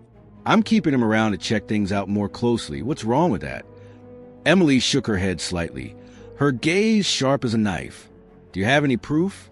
Anything besides your feeling? Reed opened his mouth to argue, but Emily raised her hand to stop him. Don't answer right away, she said. I'll check for myself. You stay here. She turned and quickly walked the phone on the corner of the room, picked up the receiver, and dialed Pendleton Camp. Reed watched her, his face showing a hint of confusion, but he quickly regained his confidence, telling himself that no one could prove him wrong. On the other end of the line, a deep male voice came through after a few rings. Pendleton Base, this is Sergeant Davis. Emily stood tall, her voice clear. I'm Sergeant Emily Harper, San Diego Police Department. I need to confirm information about one of your officers, Lawrence Brooks. Is he there? Davis paused for a second, then replied, Lawrence Brooks? Yes, he's one of ours. Let me check the records. The sound of papers shuffling echoed through the speaker, and Emily glanced over at Reed, who was still watching her with a skeptical look. After about 30 seconds, Davis returned. That's right, he said. Lawrence Brooks, United States Marine Corps, currently a colonel stationed at Camp Pendleton. He's a senior officer, commanding a large unit here. Is there a problem with him? Emily frowned, her eyes flashing with surprise. Colonel, she repeated, her voice tinged with disbelief. No, he doesn't have a problem, but we might have an issue with him. Can you confirm his address? Davis read aloud. 1200 Draper Street, La Jolla, San Diego. That's where he's registered. Emily nodded, even though Davis couldn't see her. Thank you, Sergeant, she said, then hung up. She turned back to Reed, her expression now not only serious, but also tinged with anger. Reed, she called, her voice low but sharp. You just arrested a colonel in the United States Marine Corps. He lives in La Jolla, just like he said. Do you have any idea what you've just done? Reed shot up from his chair, his face briefly paling, but he quickly regained his tough demeanor. Colonel, he repeated, his voice laced with skepticism. No way. He doesn't look like a colonel. I can't believe they could be mistaken. Emily stepped closer to him, pointing at the stack of papers on the table. They're not mistaken, she said. I just confirmed with Camp Pendleton. He is Lawrence Brooks, Colonel Lawrence Brooks. You arrested him without cause, handcuffed him, and kept him here just because of your gut feeling? Do you understand how serious this is? Reed opened his mouth to protest, but the words got stuck in his throat. He glanced down the hallway and saw a few other officers looking their way, their expressions a mix of curiosity and concern. I'm just doing my job, he stammered, his voice losing the usual confidence. Emily shook her head, her tone icy. No, Reed, you're not doing your job. You've crossed the line, and I'm going to handle this right now. She turned around and hurried toward the interrogation room, leaving Reed standing there with a pale face. He clenched his fists, trying to hold his ground, but deep down, a growing sense of unease was taking hold. Meanwhile, Lawrence remained seated in room number 3, unaware that the truth about a Marine Corps colonel had just been confirmed, and the light of justice was drawing closer than ever. The hallway of the San Diego Police Department on East Street buzzed with the sound of footsteps and the murmurs of officers as Sergeant Emily Harper hurried toward interrogation room number 3. The fluorescent lights from the ceiling cast patchy beams onto the tile floor. Emily gripped the stack of paperwork tightly in her hand, her face a mix of seriousness and determination. The confirmation from Camp Pendleton still echoed in her mind. Lawrence Brooks, Colonel of the U.S. Marine Corps, residing at 1200 Draper Street, La Jolla. What Officer Thomas Reed had done was not just a mistake. It was a stain that she couldn't let slide. In the interrogation room, General Lawrence Brooks sat quietly on the metal chair, his hands now free after Emily had removed the cuffs. He gently rubbed his wrists, feeling the faint red marks fading under the bright light from the overhead lamp. The temperature in the room remained steady at 68 degrees Fahrenheit, but the atmosphere now held a different kind of stillness, not the suffocating tension brought on by Reed's aggression, but a calm anticipation. Lawrence had no idea what was happening outside, but he sensed a shift, a glimmer of hope breaking through the darkness of the injustice he had endured all night. The door swung open, and Emily stepped in with a serious yet relieved expression. She gently closed the door behind her and stood there for a few moments, watching Lawrence as if she wanted to make sure he was okay after everything that had happened. "Colonel Brooks," she said, her voice clear and tinged with respect. "I just confirmed with Camp Pendleton. They said you're a Marine Corps colonel, commanding a large unit there. Your address in La Jolla checks out too. I'm sorry for what you had to endure tonight."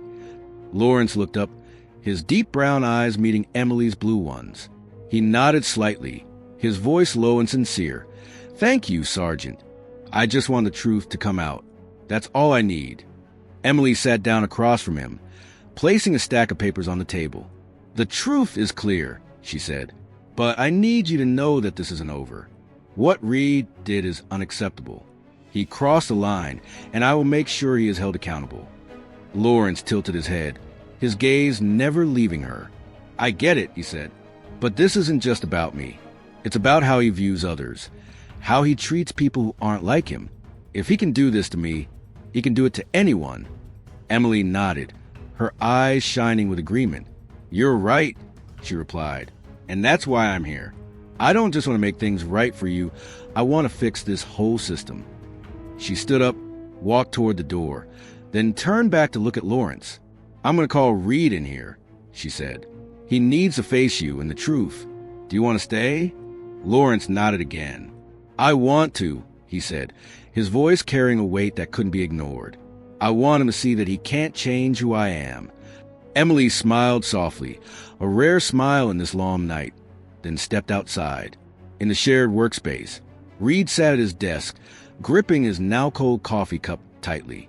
He heard Emily's footsteps returning, and when he looked up, he saw her standing in front of him with an unyielding expression.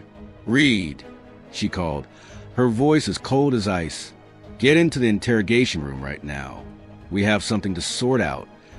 Reed frowned, standing up with a hint of hesitation. "What now?" he asked, his tone laced with annoyance. Emily didn't respond, just turned to lead the way, forcing Reed to follow. When the interrogation room door swung open again, Reed stepped inside and immediately froze when he saw Lawrence still sitting there, his hands now free, his gaze locked onto him. Emily stood beside him, arms crossed, her voice sharp. "Reed, this is Colonel Lawrence Brooks, United States Marine Corps. He's a senior officer at Camp Pendleton, living in La Jolla, just as he said. You arrested him, cuffed him, and kept him here without just cause. Do you have anything to say for yourself?" Reed blinked, his face paling slightly. He opened his mouth, but the words caught his throat. I don't know," he stammered, his usual confidence slipping away. "What I mean is, he looks suspicious. I was just doing my job." Emily stepped closer to him, her eyes flashing with anger. "Doing your job?" she echoed, her voice rising a notch. "You arrested an Army colonel without any evidence. Just because you think he doesn't belong in La Jolla? That's not doing your job. That's abuse of power, it's prejudice, and it's a huge mistake." Lawrence stood up, nearly 3 inches taller than Reed, exuding a presence that even Reed couldn't deny. "Officer Reed," he said, his voice deep yet powerful, "you look at me and you see a threat, but I'm not what you think. I'm a man who lives in my neighborhood, serving this country for over 25 years. You're mistaken, and you need to realize that." Reed stepped back, his gaze flickering between Lawrence and Emily. I didn't mean to," he said, his voice trembling slightly. "I just thought—" Emily interrupted him. "You thought wrong, and now you'll have to face the consequences." She turned to Lawrence, her tone softening. "Colonel Brooks, you're free now. I'm sorry again for this. I'll get you out of here right away." Lawrence nodded, his gaze briefly meeting Reed one last time, not with anger, but with a calm strength. He walked out of the room alongside Emily, leaving Reed standing there, his face pale, hands trembling slightly as the truth finally weighed heavily on him.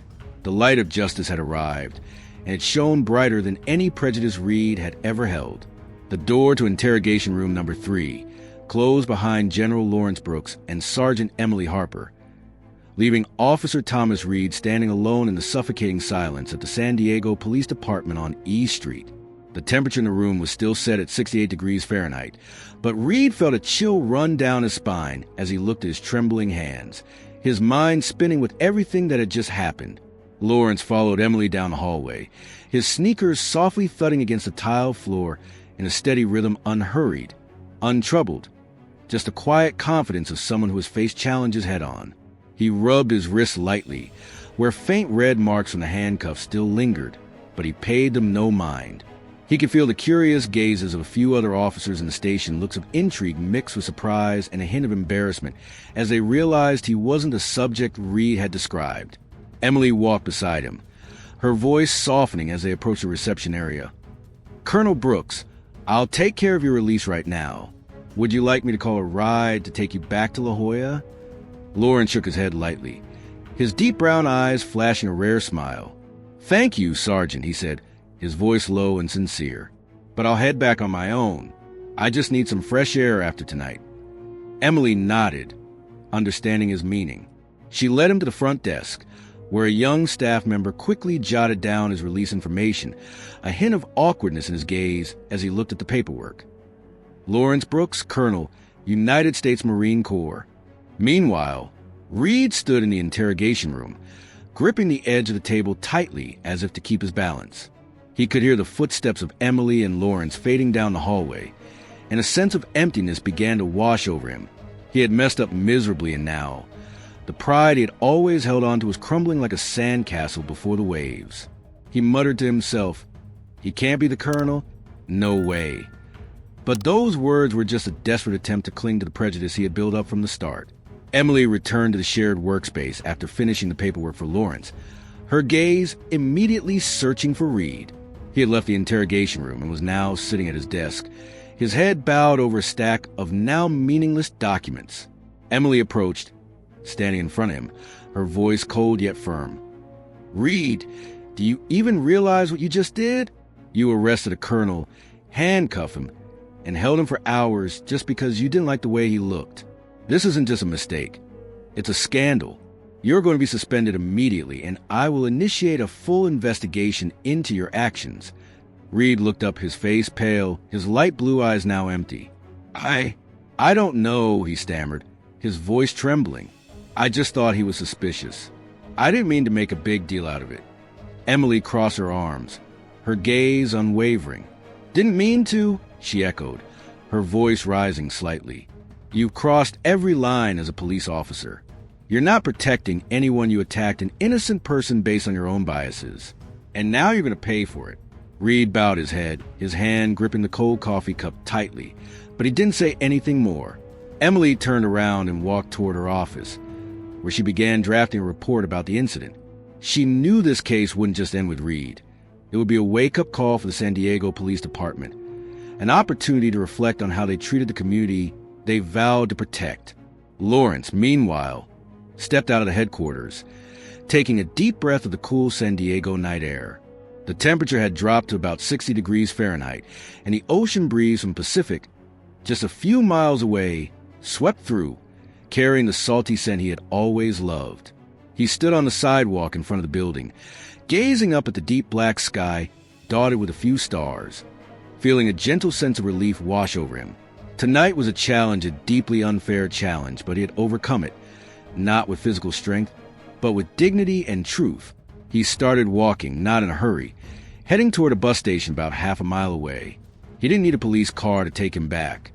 He wanted to return to La Jolla on his own, to feel the road he had been dragged away from just a few hours earlier. As he passed through the brightly lit streets of downtown San Diego, he thought about what had happened not just to him, but to all those who had been treated like him simply because of their skin color or appearance. He reminded himself, "This isn't just my victory. This is the beginning of something bigger. At headquarters, Reed sat there, his gaze fixed on the table, his mind a blank slate. He could hear his colleagues whispering around him. Did he really arrest the colonel? Reed is done for. And a wave of embarrassment began to wash away the pride that had once defined him. He knew the days ahead wouldn't be easy: suspension, investigation, and perhaps even the end of the career he had once taken so much pride in. But he couldn't deny it. He was wrong, and the truth had prevailed. Lawrence stopped at a street corner, gazing into the distance where La Jolla awaited him. He took a deep breath, feeling the strength within him, not just the strength of a Marine Corps colonel, but the strength of a man who refuses to be subdued by prejudice. Tonight, the light of justice shone brightly, and he knew it wouldn't end here. If you feel the power of truth as it shatters prejudice, please hit like and subscribe to the Legendary Narratives channel to help us spread the story of justice, because every ray of hope begins with you. Thank you. General Lawrence Brooks stepped out of the San Diego Police Department on East Street, his sneakers thumping against the concrete sidewalk in the cool evening air. The ocean breeze from the Pacific, about 3 miles away, swept through, carrying the salty scent that eased the red marks still lingering on his wrist from hours of being cuffed. The temperature had dropped to 60 degrees Fahrenheit, and the dark sky was dotted with a few twinkling stars, like tiny beacons guiding him back to freedom. Lawrence took a deep breath, letting the fresh air fill his lungs, and for the first time that night, he felt a gentle release, not just from the interrogation room, but from the shadows of prejudice he had just faced. He stood still on the sidewalk for a moment, gazing at the brightly lit downtown San Diego in the distance. Tonight was a harsh test, having been detained by Officer Thomas Reed simply for taking a stroll near his home in La Jolla, handcuffed and interrogated for hours without any valid reason. But he had endured, not by fighting back or losing his temper, but through the patience and dignity he had honed over more than 25 years in the Marine Corps. He thought about Sergeant Emily Harper's last words before he left. "We'll handle this, Colonel Brooks. I promise." And he believed her, not just because of her professionalism, but because of the light of justice she brought into that stifling room. Lawrence began to walk, not in a hurry, heading toward the bus station about half a mile away. He didn't want the police to give him a ride. He needed time to think, to reconnect with the path he had been pulled away from just a few hours ago. The streets of San Diego unfolded before him: closed shops, flickering signs, and a few late-night pedestrians quietly passing by. He thought about La Jolla, the upscale neighborhood where he owned a small house on Draper Street, a place he often retreated to escape the pressures of Camp Pendleton. Tonight, that neighborhood was viewed through the lens of Reed's prejudice. But Lawrence knew it didn't just belong to him, it belonged to everyone who had been misjudged like he had. When he arrived at the bus station, an old bus rolled up, the engine rumbling and shattering the stillness of the night. He climbed aboard, handed the driver $1, and settled down near the window. The bus rolled toward La Jolla, about 12 miles from downtown San Diego, and Lawrence gazed outside, watching the lights gradually fade away, giving way to the tree-lined streets of the neighborhood he called home. He pondered what had happened, not just injustice he faced personally, but a larger, deeper issue. He wondered, how many others have sat in that room, with no one standing up for them? The car stopped at the intersection of Prospect and La Jolla Boulevard. Less than a mile from his home, Lawrence stepped out, feeling the ocean air grow stronger as he got closer to the Pacific. He walked through the familiar streets, where just hours earlier Reed had cuffed him under the curious gaze of neighbors. Now, there were no patrol cars, no handcuffs, just him and the stillness of the night. When he reached the house at 1200 Draper Street, he paused, looking up at the white-painted wooden door and the shade of the red maple trees in the front yard. This was where he belonged, no matter what Reed thought. He opened the door and stepped into the small but cozy house. The light from the table lamp in the living room cast a warm glow on the walls, adorned with a few photos of him in his Marine Corps uniform, shaking hands with generals at the Pentagon, and a family picture from the old days in Harlem. He sank into the armchair, letting the silence envelop him. But his mind wouldn't rest. He thought about Emily, about her promise, and about what he could do to make tonight something bigger than just a personal victory, but a message for justice and change. The next day, August 16th, 1995, sunlight streamed through the window, waking Lawrence from a short nap on the couch. He got up, brewed a cup of coffee, and sat down at the dining table with a piece of paper and a pen. He began to write not a letter of complaint, but a plan. He wanted to meet with Emily, wanted to collaborate with the San Diego Police Department to ensure that what he went through wouldn't happen to anyone else. He wrote, training on bias awareness, dialogue with the community, accountability for officers. He knew that he couldn't change the entire system on his own, but he could be the catalyst, just as he had once led his team through battles at Camp Pendleton. As he set down his pen, the phone rang. He picked it up, and Emily's voice came through on the other end. Colonel Brooks, this is Sergeant Harper. I'd like to meet with you to discuss the case. Are you available? Lawrence smiled slightly, his voice deep and assured. I'm ready, Sergeant. I have a few ideas I'd like to share as well. He knew this was the beginning of a breath of freedom, not just his release, but the chance to use tonight to spark a wave of change. On the morning of August 16, 1995, gentle sunlight filtered through the red maple leaves in front of the house at 1200 Draper Street, La Jolla, casting a warm glow on the face of General Lawrence Brooks as he stood on the porch with a steaming cup of coffee in hand. The temperature outside hovered around 70 degrees Fahrenheit, and the air carried a hint of salt from the Pacific Ocean less than a mile away, creating a sense of peace he had longed for after a long night at the San Diego Police Department. He took a sip of coffee, the slight bitterness sharpening his senses, and his deep brown eyes gazed out at Prospect Street, where just hours earlier, Officer Thomas Reed had cuffed him without cause.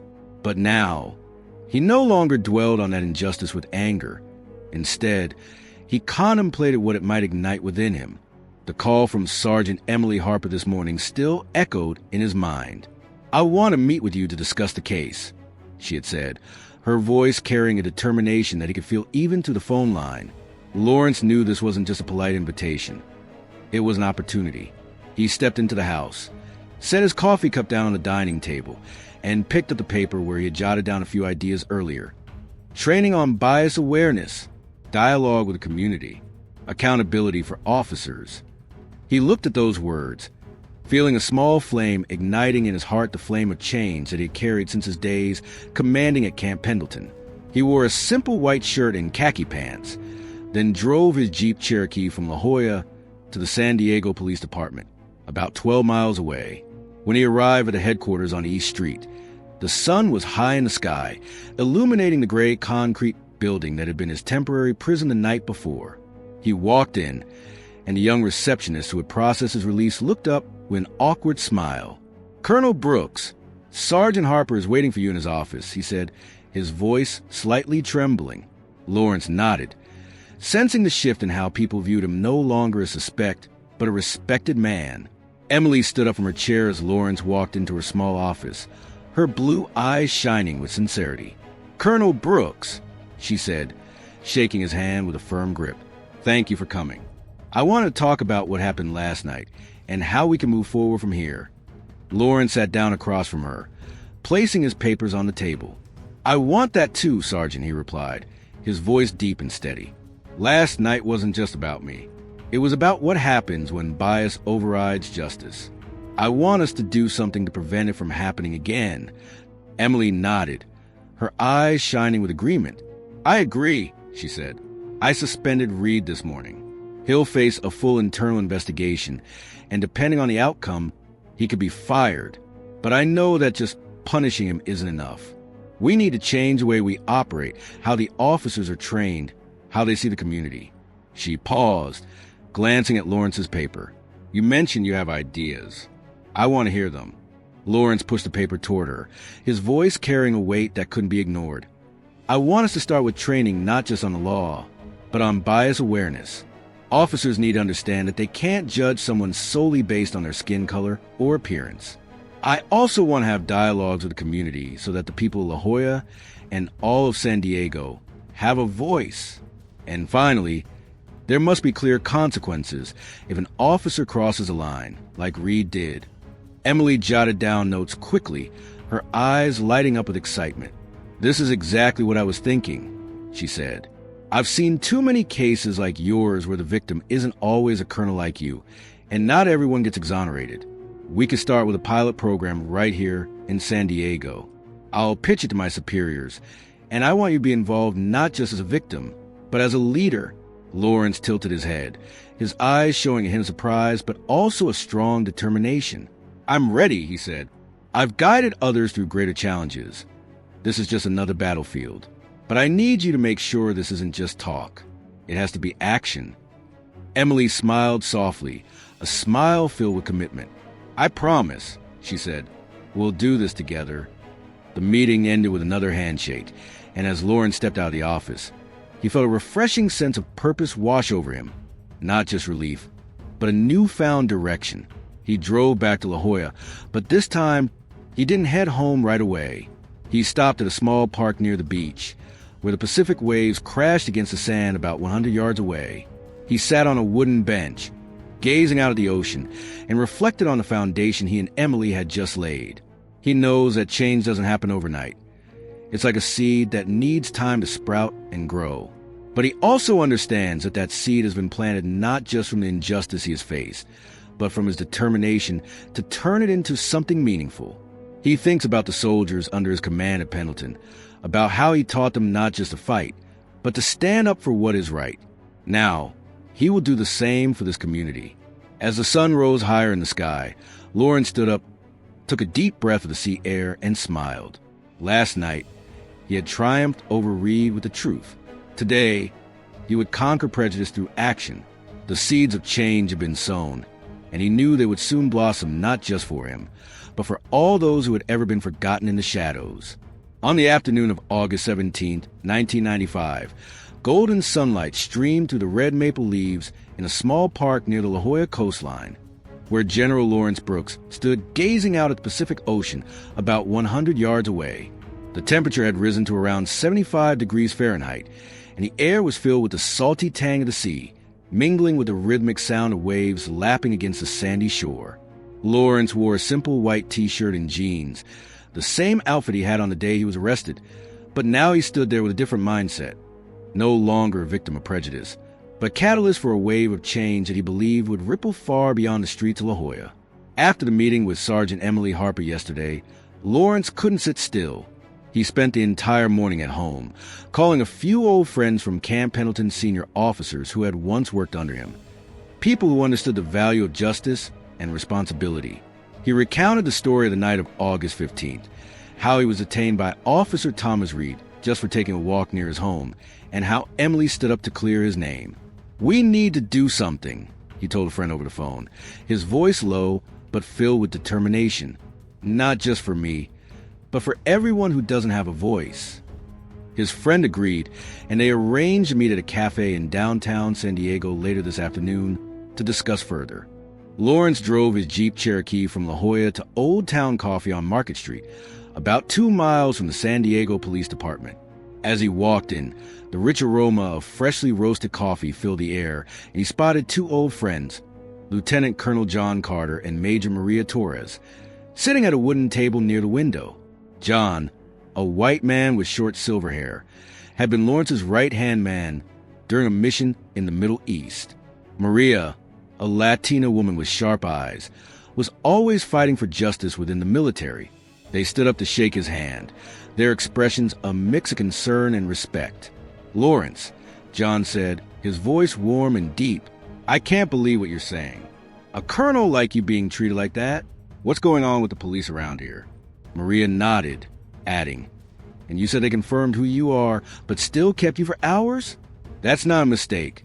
That's intentional." Lawrence sat down, placing the black coffee he had just ordered on the table. "That's right," he replied. "But I don't want to just complain. I want to turn this into an opportunity to change how the police view the community and how the community views them in return." He took the piece of paper from his jacket pocket and spread it out in front of John and Maria. "This is what I discussed with Sergeant Harper," he explained. "Training on bias awareness, community dialogue, and accountability for officers." She agreed, and we're going to start a pilot program in San Diego. I want you two to participate not just as soldiers, but as people who truly understand what justice means. John frowned, scanning the lines. "What do you want us to do?" he asked. "Talk to the officers? Train them?" Lawrence nodded, his eyes shining with determination. "Exactly," he said. "John, you've trained soldiers under pressure. You know how to make them understand the value of fairness.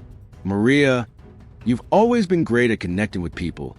You can help build a bridge between the police and the community. I'll work with Harper to ensure this program is effective, but I need people I trust standing with me." Maria smiled softly, her voice tinged with excitement. "I'm in. This is what we fought for in the military. Now it's time to bring it out." John nodded slowly. "All right, Lawrence. If you believe in this, I believe in it too." The meeting lasted over an hour, and as Lawrence left the cafe, he felt a wave of new energy wash over him. He drove back to La Jolla, but this time, he stopped at the community center on Girard, where a few residents had started to gather after the video of his arrest went viral. He walked in and saw about 20 people, ranging from older folks to a few young adults, sitting around a long table, whispering about the incident. An elderly man, Mr. Henry, who had greeted him a few times during his walks, stood up when he saw him. "Colonel Brooks," he called out, his voice echoing in the small space. "We heard what happened. Are you okay?" Lawrence smiled softly as he approached the table. "I'm fine, Mr. Henry," he said. "Thank you all for your concern. But I'm not here just to share my story. I want us to do something about it." He briefly recounted what had happened and his plans with Emily. "This isn't just my story," he said, his voice deep yet strong. "This is about all of us making sure no one is treated that way just because they look different." The people in the room nodded, their eyes lighting up with agreement. A young woman, about 25 years old, raised her hand. "I've seen that video," she said. "I can help organize community meetings. We need to let the police know they can't do this anymore." Lawrence nodded, feeling the wave of support growing stronger. "Thank you," he said. "We'll do this together." As he left the community center, the sun began to set, painting the La Jolla sky in vibrant shades of orange. Lawrence stood on the sidewalk, gazing out at the ocean, feeling that the seeds of change he had sown yesterday were starting to sprout. From Camp Pendleton to the La Jolla community, that wave was spreading, not just as a personal victory, but as a profound message of justice that he believed would change everything. On the morning of August 18, 1995, the early sunlight filtered through the red maple trees in La Jolla, casting a warm glow on the house at 1200 Draper Street, where General Lawrence Brooks stood on the porch with a cup of coffee in hand. The temperature outside was about 68 degrees Fahrenheit, and the air carried a hint of salt from the Pacific Ocean less than a mile away, creating a sense of peace that he felt more deeply than ever before. 3 days after the night he was arrested by Officer Thomas Reed, Lawrence was no longer just a victim of prejudice. He had become the spark igniting a change that he believed would leave a lasting impact. Yesterday, after the meeting at the La Jolla Community Center, news of your case spread further, not just in the neighborhood, but also to local newspapers in San Diego. A small article in the San Diego Union Tribune this morning was titled, "Marine Colonel Mistakenly Arrested, a Call for Justice." Lawrence read through the article, not to seek recognition, but to see that his story was sparking a larger conversation. He set the newspaper down on the dining table, his deep brown eyes shining with determination. The seeds of change he had sown were beginning to bloom. At exactly 10 a.m., Lawrence arrived at the San Diego Police Department on E Street, where Sergeant Emily Harper had arranged an urgent meeting with the department's senior officers.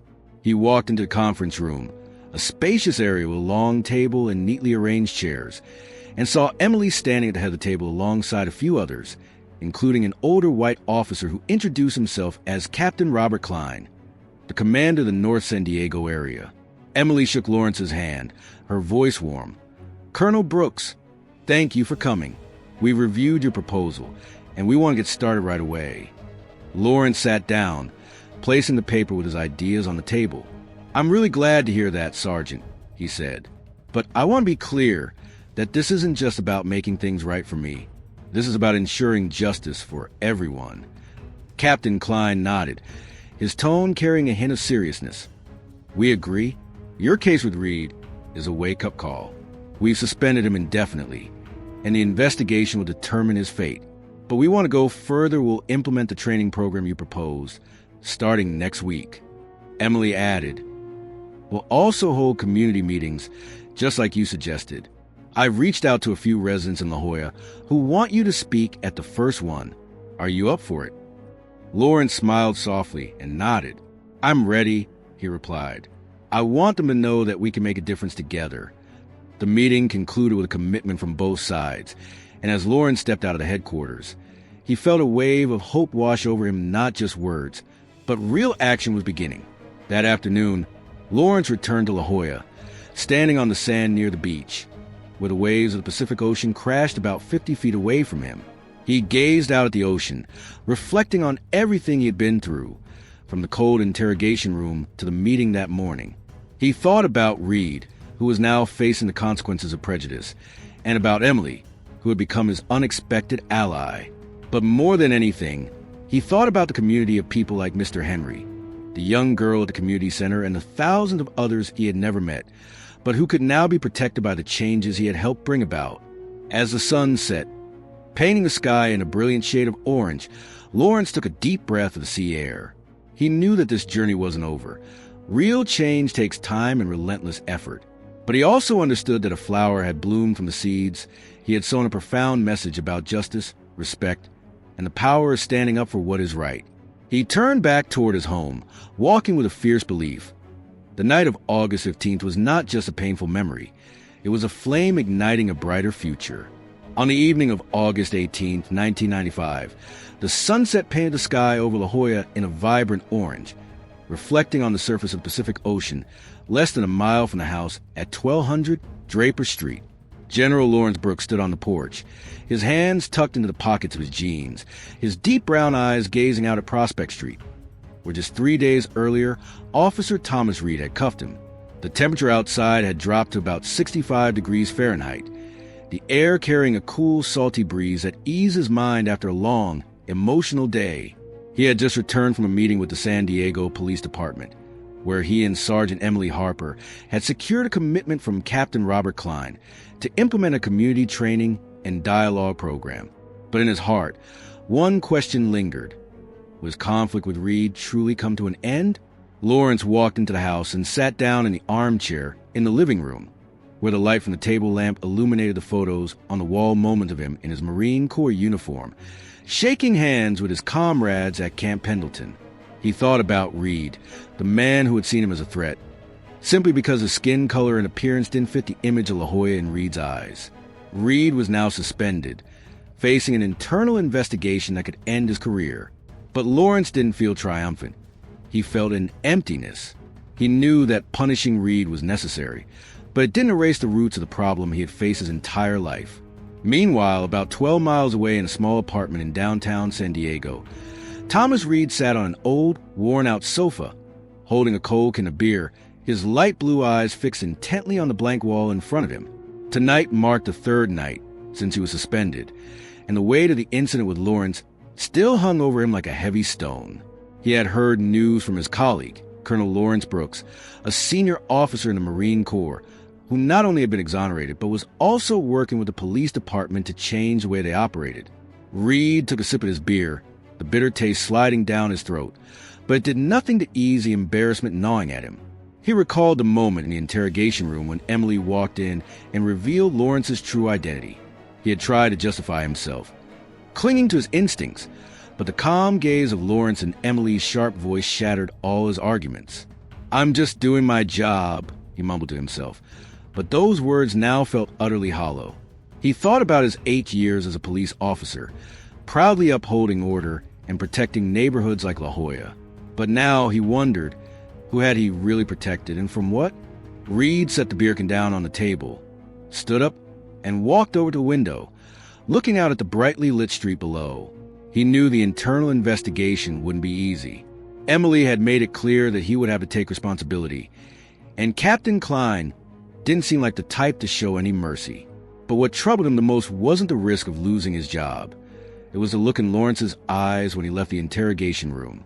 Not angry, not vengeful, just a calmness that made Reed feel small. He wondered, how wrong did I really get it? In La Jolla, Lawrence couldn't stop thinking about Reed. He knew that the conflict between them wasn't just personal. It was a symbol of a larger issue, a problem he had faced from Harlem to Camp Pendleton. He stood up, grabbed a notebook from the shelf, and began to jot down his thoughts. Reed isn't the enemy, he's a product of a system that needs to change. If he learned something from this, then that's part of the reconciliation. He paused, looked out the window, and saw the moonlight begin to peek through the sky. The next day, August 19th, Lawrence received a call from Emily. "Colonel Brooks," she said over the phone, her voice tinged with tension. "I just got news from the internal investigation. Reed wants to meet with you. He says it's a personal request before everything officially wraps up. Do you want to?" Lawrence was silent for a moment, his hand tightening around the receiver. He hadn't expected Reed to do this, but he sensed an opportunity not just to confront, but to build something from the ashes of conflict. "I'll meet with him," he replied, his voice deep and resolute. "Make the arrangements, Sergeant." Emily agreed, and the meeting was set for that afternoon in a quiet corner of Balboa Park, about a mile from the police station. As Lawrence drove there, he had no idea what he would face: hostility, regret, or just another excuse from Reed. But he knew this was a necessary step, not just to close the conflict, but to open the path to reconciliation that he believed was possible. He stepped out of the car, stood beneath the shade of a large oak tree, and waited, his deep brown eyes gazing into the distance with unwavering hope. On the afternoon of August 19th, 1995, soft golden sunlight filtered through the large oak trees in Balboa Park, about a mile from the San Diego Police Department on East Street. General Lawrence Brooks stood in the shade, his hands tucked into the pockets of his jeans, his deep brown eyes gazing down the tree-lined path leading into the park. The temperature outside was around 72 degrees Fahrenheit, and the air carried a refreshing coolness from the gentle breezes that rustled the green leaves overhead. Lawrence took a deep breath, bracing himself for a meeting. He never expected a meeting with Officer Thomas Reed, the man who had turned his peaceful stroll into a night of injustice just 4 days earlier. He heard footsteps on the gravel path before he saw Reed. From a distance, Reed approached, not in his police uniform, but wearing an old denim jacket and khaki pants. His demeanor a stark contrast to the arrogance Lawrence had faced in the interrogation room. Reed stopped about 10 feet away, his light blue eyes flickering, unable to meet Lawrence's gaze. A tense silence enveloped the two, broken only by the sound of wind and the cheerful chirping of birds. Lawrence stood still, waiting, his expression calm yet unyielding. Reed cleared his throat, finally speaking up, his voice hoarse and trembling slightly. "Colonel Brooks, I don't know where to start." He lowered his head, gripping the edge of his jacket as if searching for a bit of courage. "Sergeant Harper said I should meet you before everything with the investigation wraps up. I want to say that I was wrong. I was wrong about you." Lawrence tilted his head slightly, his gaze never leaving Reed, but he didn't respond right away. He wanted to hear everything Reed had to say, not to judge, but to understand. Reed stepped forward, his voice growing more urgent. "I didn't know you were a colonel. I swear. I just saw you walking in La Jolla, and I thought you didn't belong there. I was terribly wrong, and now I'm paying the price. They could fire me. I don't know, but I didn't come here to ask for your forgiveness. I just want you to know that I regret it." He looked up, for the first time meeting Lawrence's gaze, his eyes flickering with a mix of pain and embarrassment. Lawrence stood still, letting Reed's words settle in the air. He felt the sincerity in that voice imperfect, yet enough for him to know that Reed wasn't just speaking to save his career.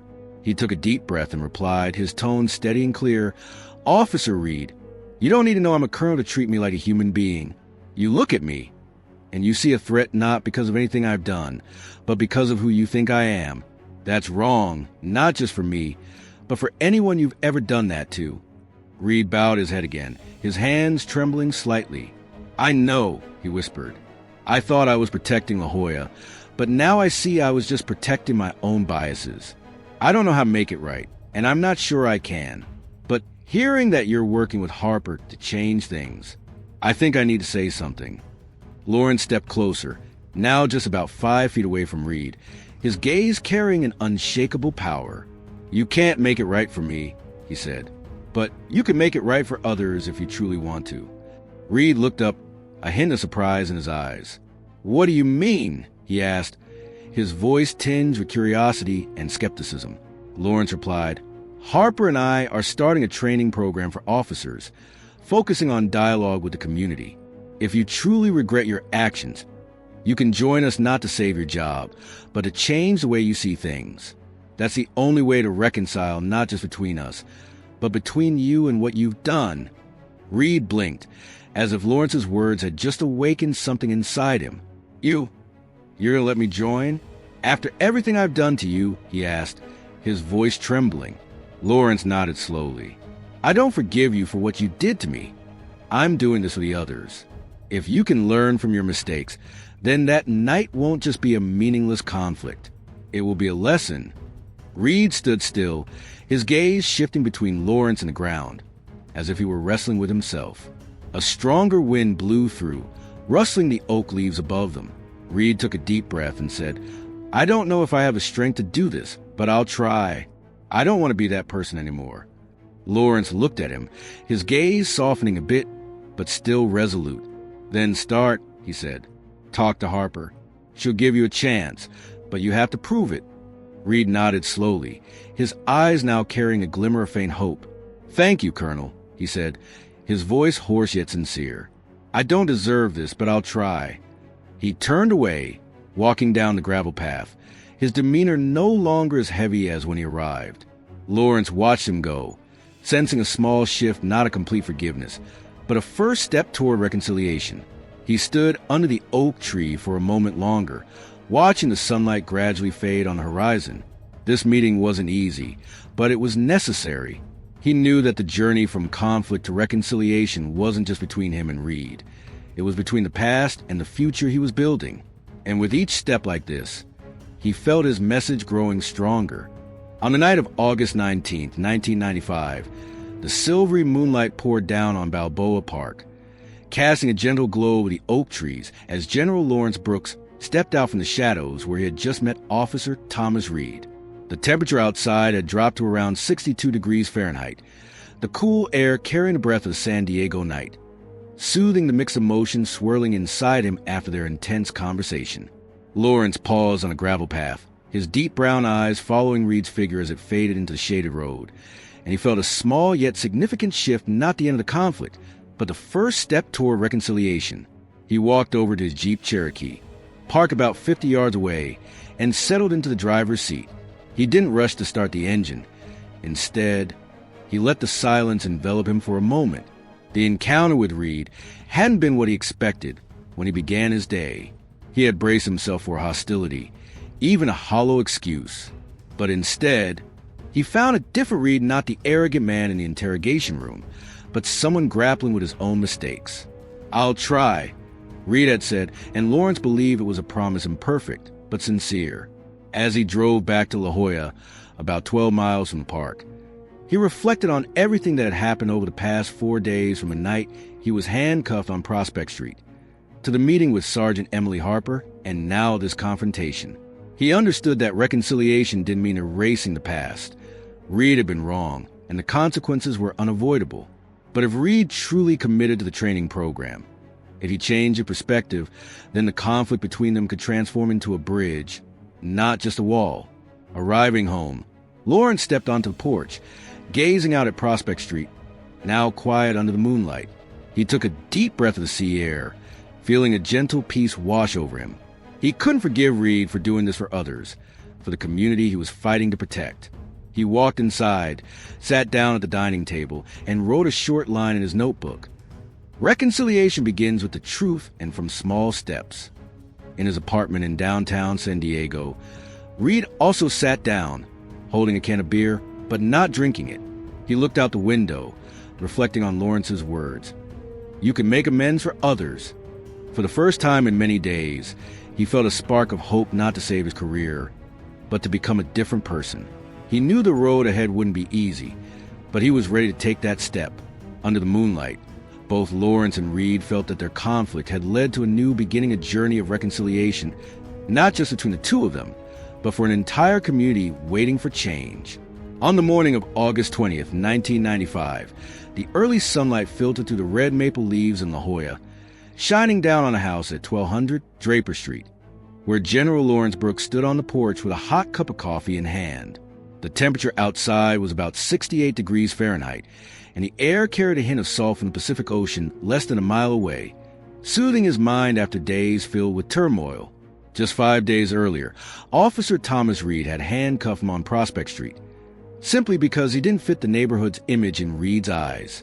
But now, after their meeting under the oak trees in Balboa Park the night before, Lawrence felt a shift not only in Reed, but within himself and the community around him. He took a sip of coffee, the slight bitterness sharpening his senses, and his deep brown eyes gazed out at the peaceful street. The meeting with Reed wasn't the victory he had once imagined. There was no satisfaction or desire for revenge. Instead, it was a moment of humanity, as he saw a man who had once been full of prejudice now struggling to find himself again. "I will try," Reed had said, and Lawrence believed that was a small seed of hope, not just for Reed, but for everyone who had ever been overshadowed by the darkness of bias. He walked into the house, set his coffee cup down on the dining table, and picked up the San Diego Union Tribune that he had read yesterday. The article about his case, Marine Colonel mistakenly arrested, a call for justice, still lay there, a reminder that his story was no longer just personal. He thought about what he and Sergeant Emily Harper had started training programs for the police, community dialogue sessions, and about Reed's promise to get involved. Lawrence knew that change didn't come easily, but he also understood that it began with moments like this. From the darkness of conflict, a light of hope could sprout. The phone rang, pulling him out of his thoughts. He picked up, and Emily's warm voice came through. "Colonel Brooks, it's Harper. I just spoke with Reed this morning. He wants to join the training program. What do you think?" Lawrence smiled slightly, his voice deep and steady. "I think that's a step in the right direction, Sergeant. If he truly wants to change, we should give him a chance. But he needs to prove it through actions, not just words." Emily agreed. "I'll keep a close eye on him. The first community meeting is tonight at the La Jolla Center. Do you still want to speak?" Lawrence nodded over the phone. "I'll be there," he said. "This is an opportunity for us to spread the message." That afternoon, Lawrence drove his Jeep Cherokee to the community center on Girard Street, about half a mile from his home. As he walked in, the room was packed with over 50 La Jolla residents, from elderly folks like Mr. Henry to lively young people, all crammed into the wooden chairs. A large sign read, "Community and Justice Building Trust Together." Lawrence stood at the back, observing the crowd, feeling the curiosity and anticipation in their eyes. Mr. Henry spotted him and waved. "Colonel Brooks, you made it." Emily stepped up to the podium, introducing the meeting in a clear voice. "Thank you all for being here. We're here to talk about what happened to Colonel Lawrence Brooks, one of our own, and how we can come together to make a change." She turned to Lawrence, signaling him to come forward. Lawrence took a deep breath, walked up to the podium, his gaze sweeping over the crowd. "Tonight," he began, his voice deep yet powerful, "I'm not here to recount my story as a complaint. I'm here to say that we can turn wrongs into rights." He briefly recounts the injustice he faced on the night of August 15th and how it led to the transformative program he and Emily are building. "I'm not seeking revenge," he says. "I choose hope that we can create a community where no one is treated like I was just because they look different. And I'm not doing this alone. We can all contribute." The crowd falls silent. Then a round of applause erupts, starting with Mr. Henry and spreading throughout the room. As he stepped off the podium, a young girl who had suggested organizing community meetings approached him. "Colonel," she said, "your words were truly inspiring. I want to help us hold more events like this." Lawrence nodded, his eyes lighting up. "Thank you.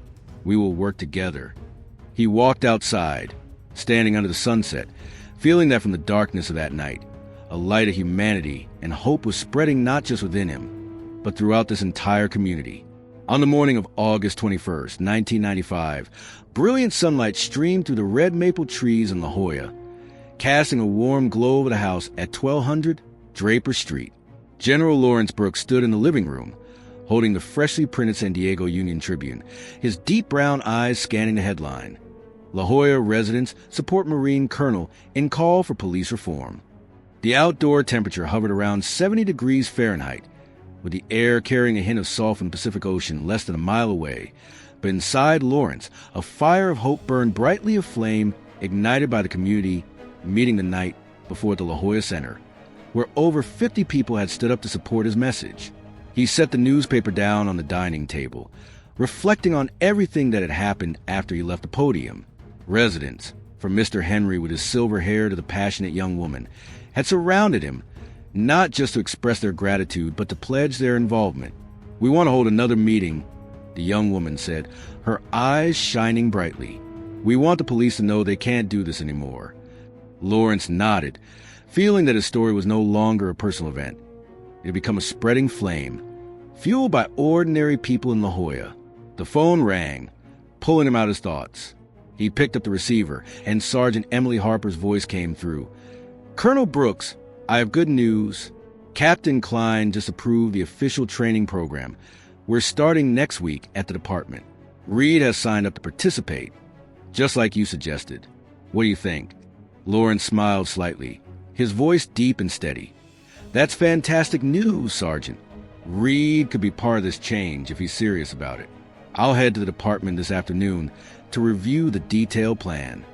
Emily agreed. "I'll be waiting for you. And one more thing, several residents from La Jolla have called, wanting to collaborate with us. The fire you've ignited is spreading." That afternoon, Lawrence drove his Jeep Cherokee to the San Diego Police Department on East Street, about 12 miles from La Jolla. As he walked into the meeting room, he saw Emily standing next to a large whiteboard filled with notes about the training program: bias awareness, community communication skills, personal responsibility.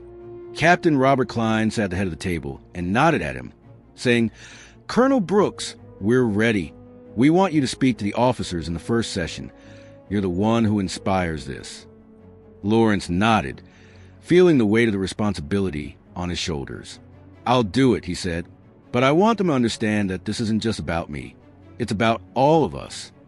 Emily pointed to a corner of the board. "Reed will be joining the first session. I'll keep an eye on him. If he really changes, we'll see it through his actions." Lawrence looked at those words. Thinking about their meeting under the oak tree, he wasn't sure if Reed could completely overcome his biases, but he believed that everyone deserves a chance, even those who have made mistakes like Reed. "Give him a chance," he said, "but hold him accountable." After the meeting, Lawrence didn't head home right away. He drove to Camp Pendleton, about 40 miles from San Diego, to meet two old friends, Colonel John Carter and Major Maria Torres, who had agreed to join the program. When he walked into John's office, both of them stood up to greet him, their eyes lighting up with excitement. "Lawrence," Maria said, "we heard about the meeting in La Jolla. You're really making waves." John nodded. "We're ready to help you train the officers. This is how we bring the Marine spirit into the community." Lawrence sat down, sharing a detailed plan with them on how they would teach the officers to recognize biases and communicate with the community instead of confronting them. "I don't want them to just listen to me," he said. "I want them to see that change is possible, just like Reed is trying to show. If he can do it, then anyone can." Maria smiled. "You always have a way of inspiring, Lawrence. We're in this together with you. This isn't just about justice. It's about hope." As he left Camp Pendleton, the sun had set, leaving the San Diego sky a deep blue speckled with a few stars. Lawrence pulled over on a small road near La Jolla, stepped out, and gazed out at the Pacific Ocean about 2 miles away. He reflected on the past few days, from the injustices he had endured, to his meeting with Reed, and now to this spreading fire. He wasn't doing this for revenge or fame. He was doing it for humanity, for the belief that even from the darkest mistakes, hope could shine bright.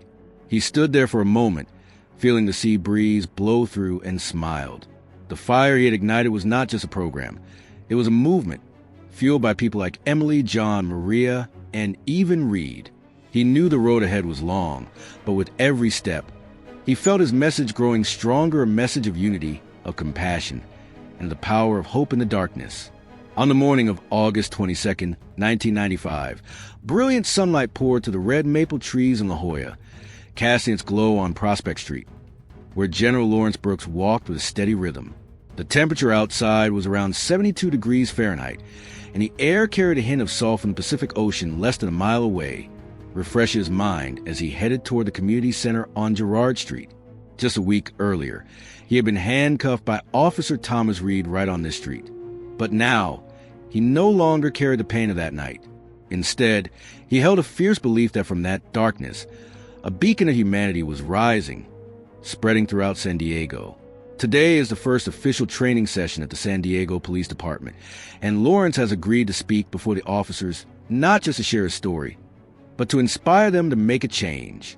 He drives his Jeep Cherokee to the headquarters on E Street, about 12 miles from La Jolla, and as he steps into the large conference room, he sees over 30 officers filling the seats, their expressions a mix of curiosity and skepticism. Sergeant Emily Harper stands at the front, greeting him with a warm smile. "Colonel Brooks, let's get started. They need to hear from you."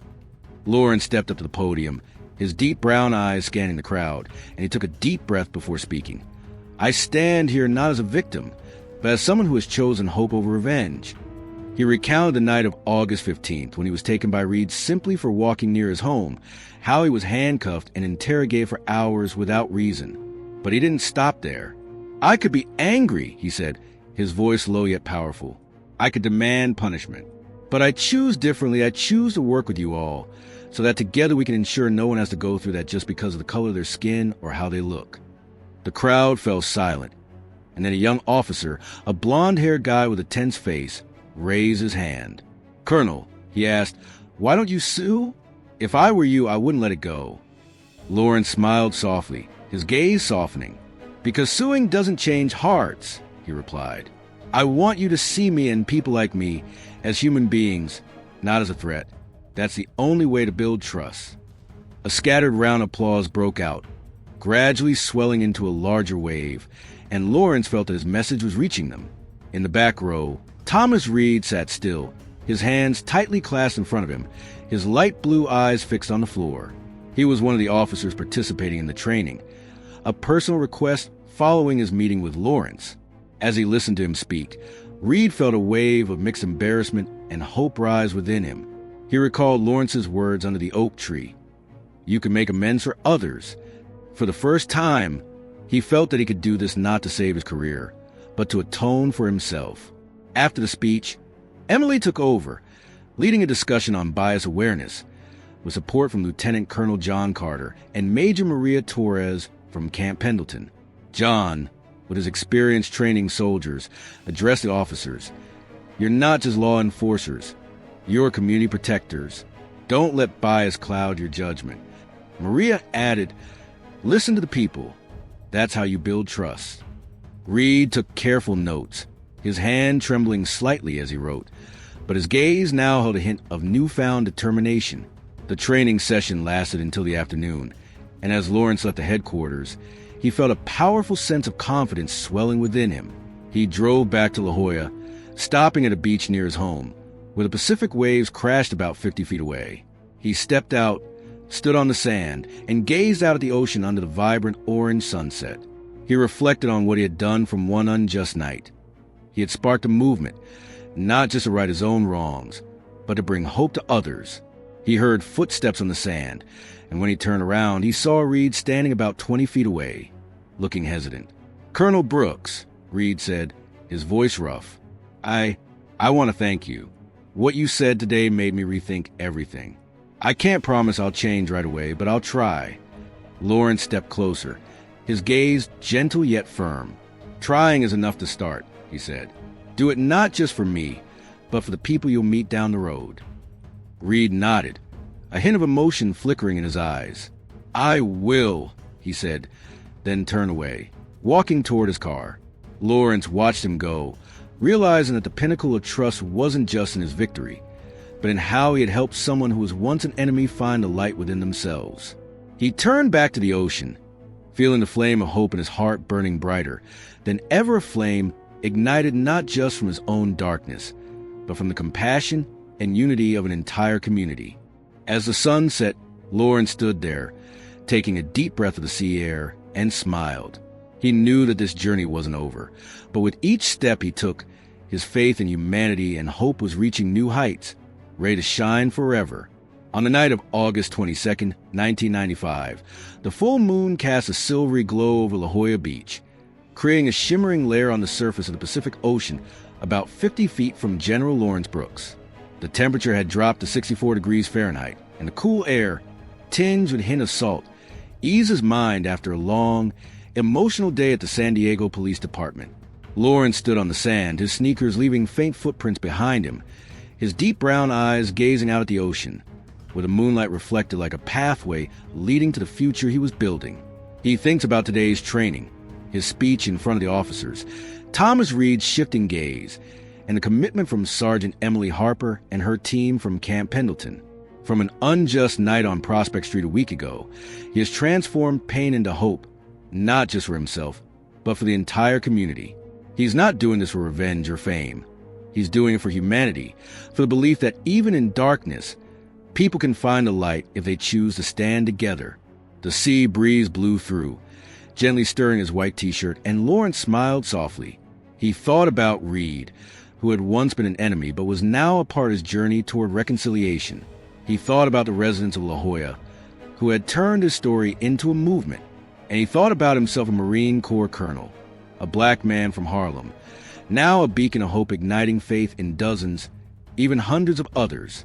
He turned back, walking toward the house at 1200 Draper Street, the moonlight guiding his way.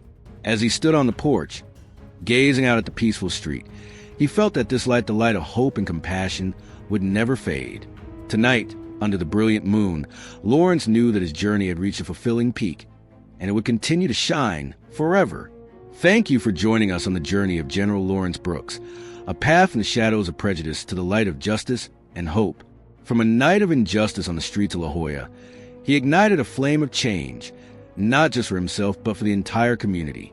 If you feel the power of compassion and belief, please give us a like and subscribe to the Legendary Narratives channel, so you won't miss out on inspiring stories like this one. We truly appreciate your support. Every view is a heartbeat of hope.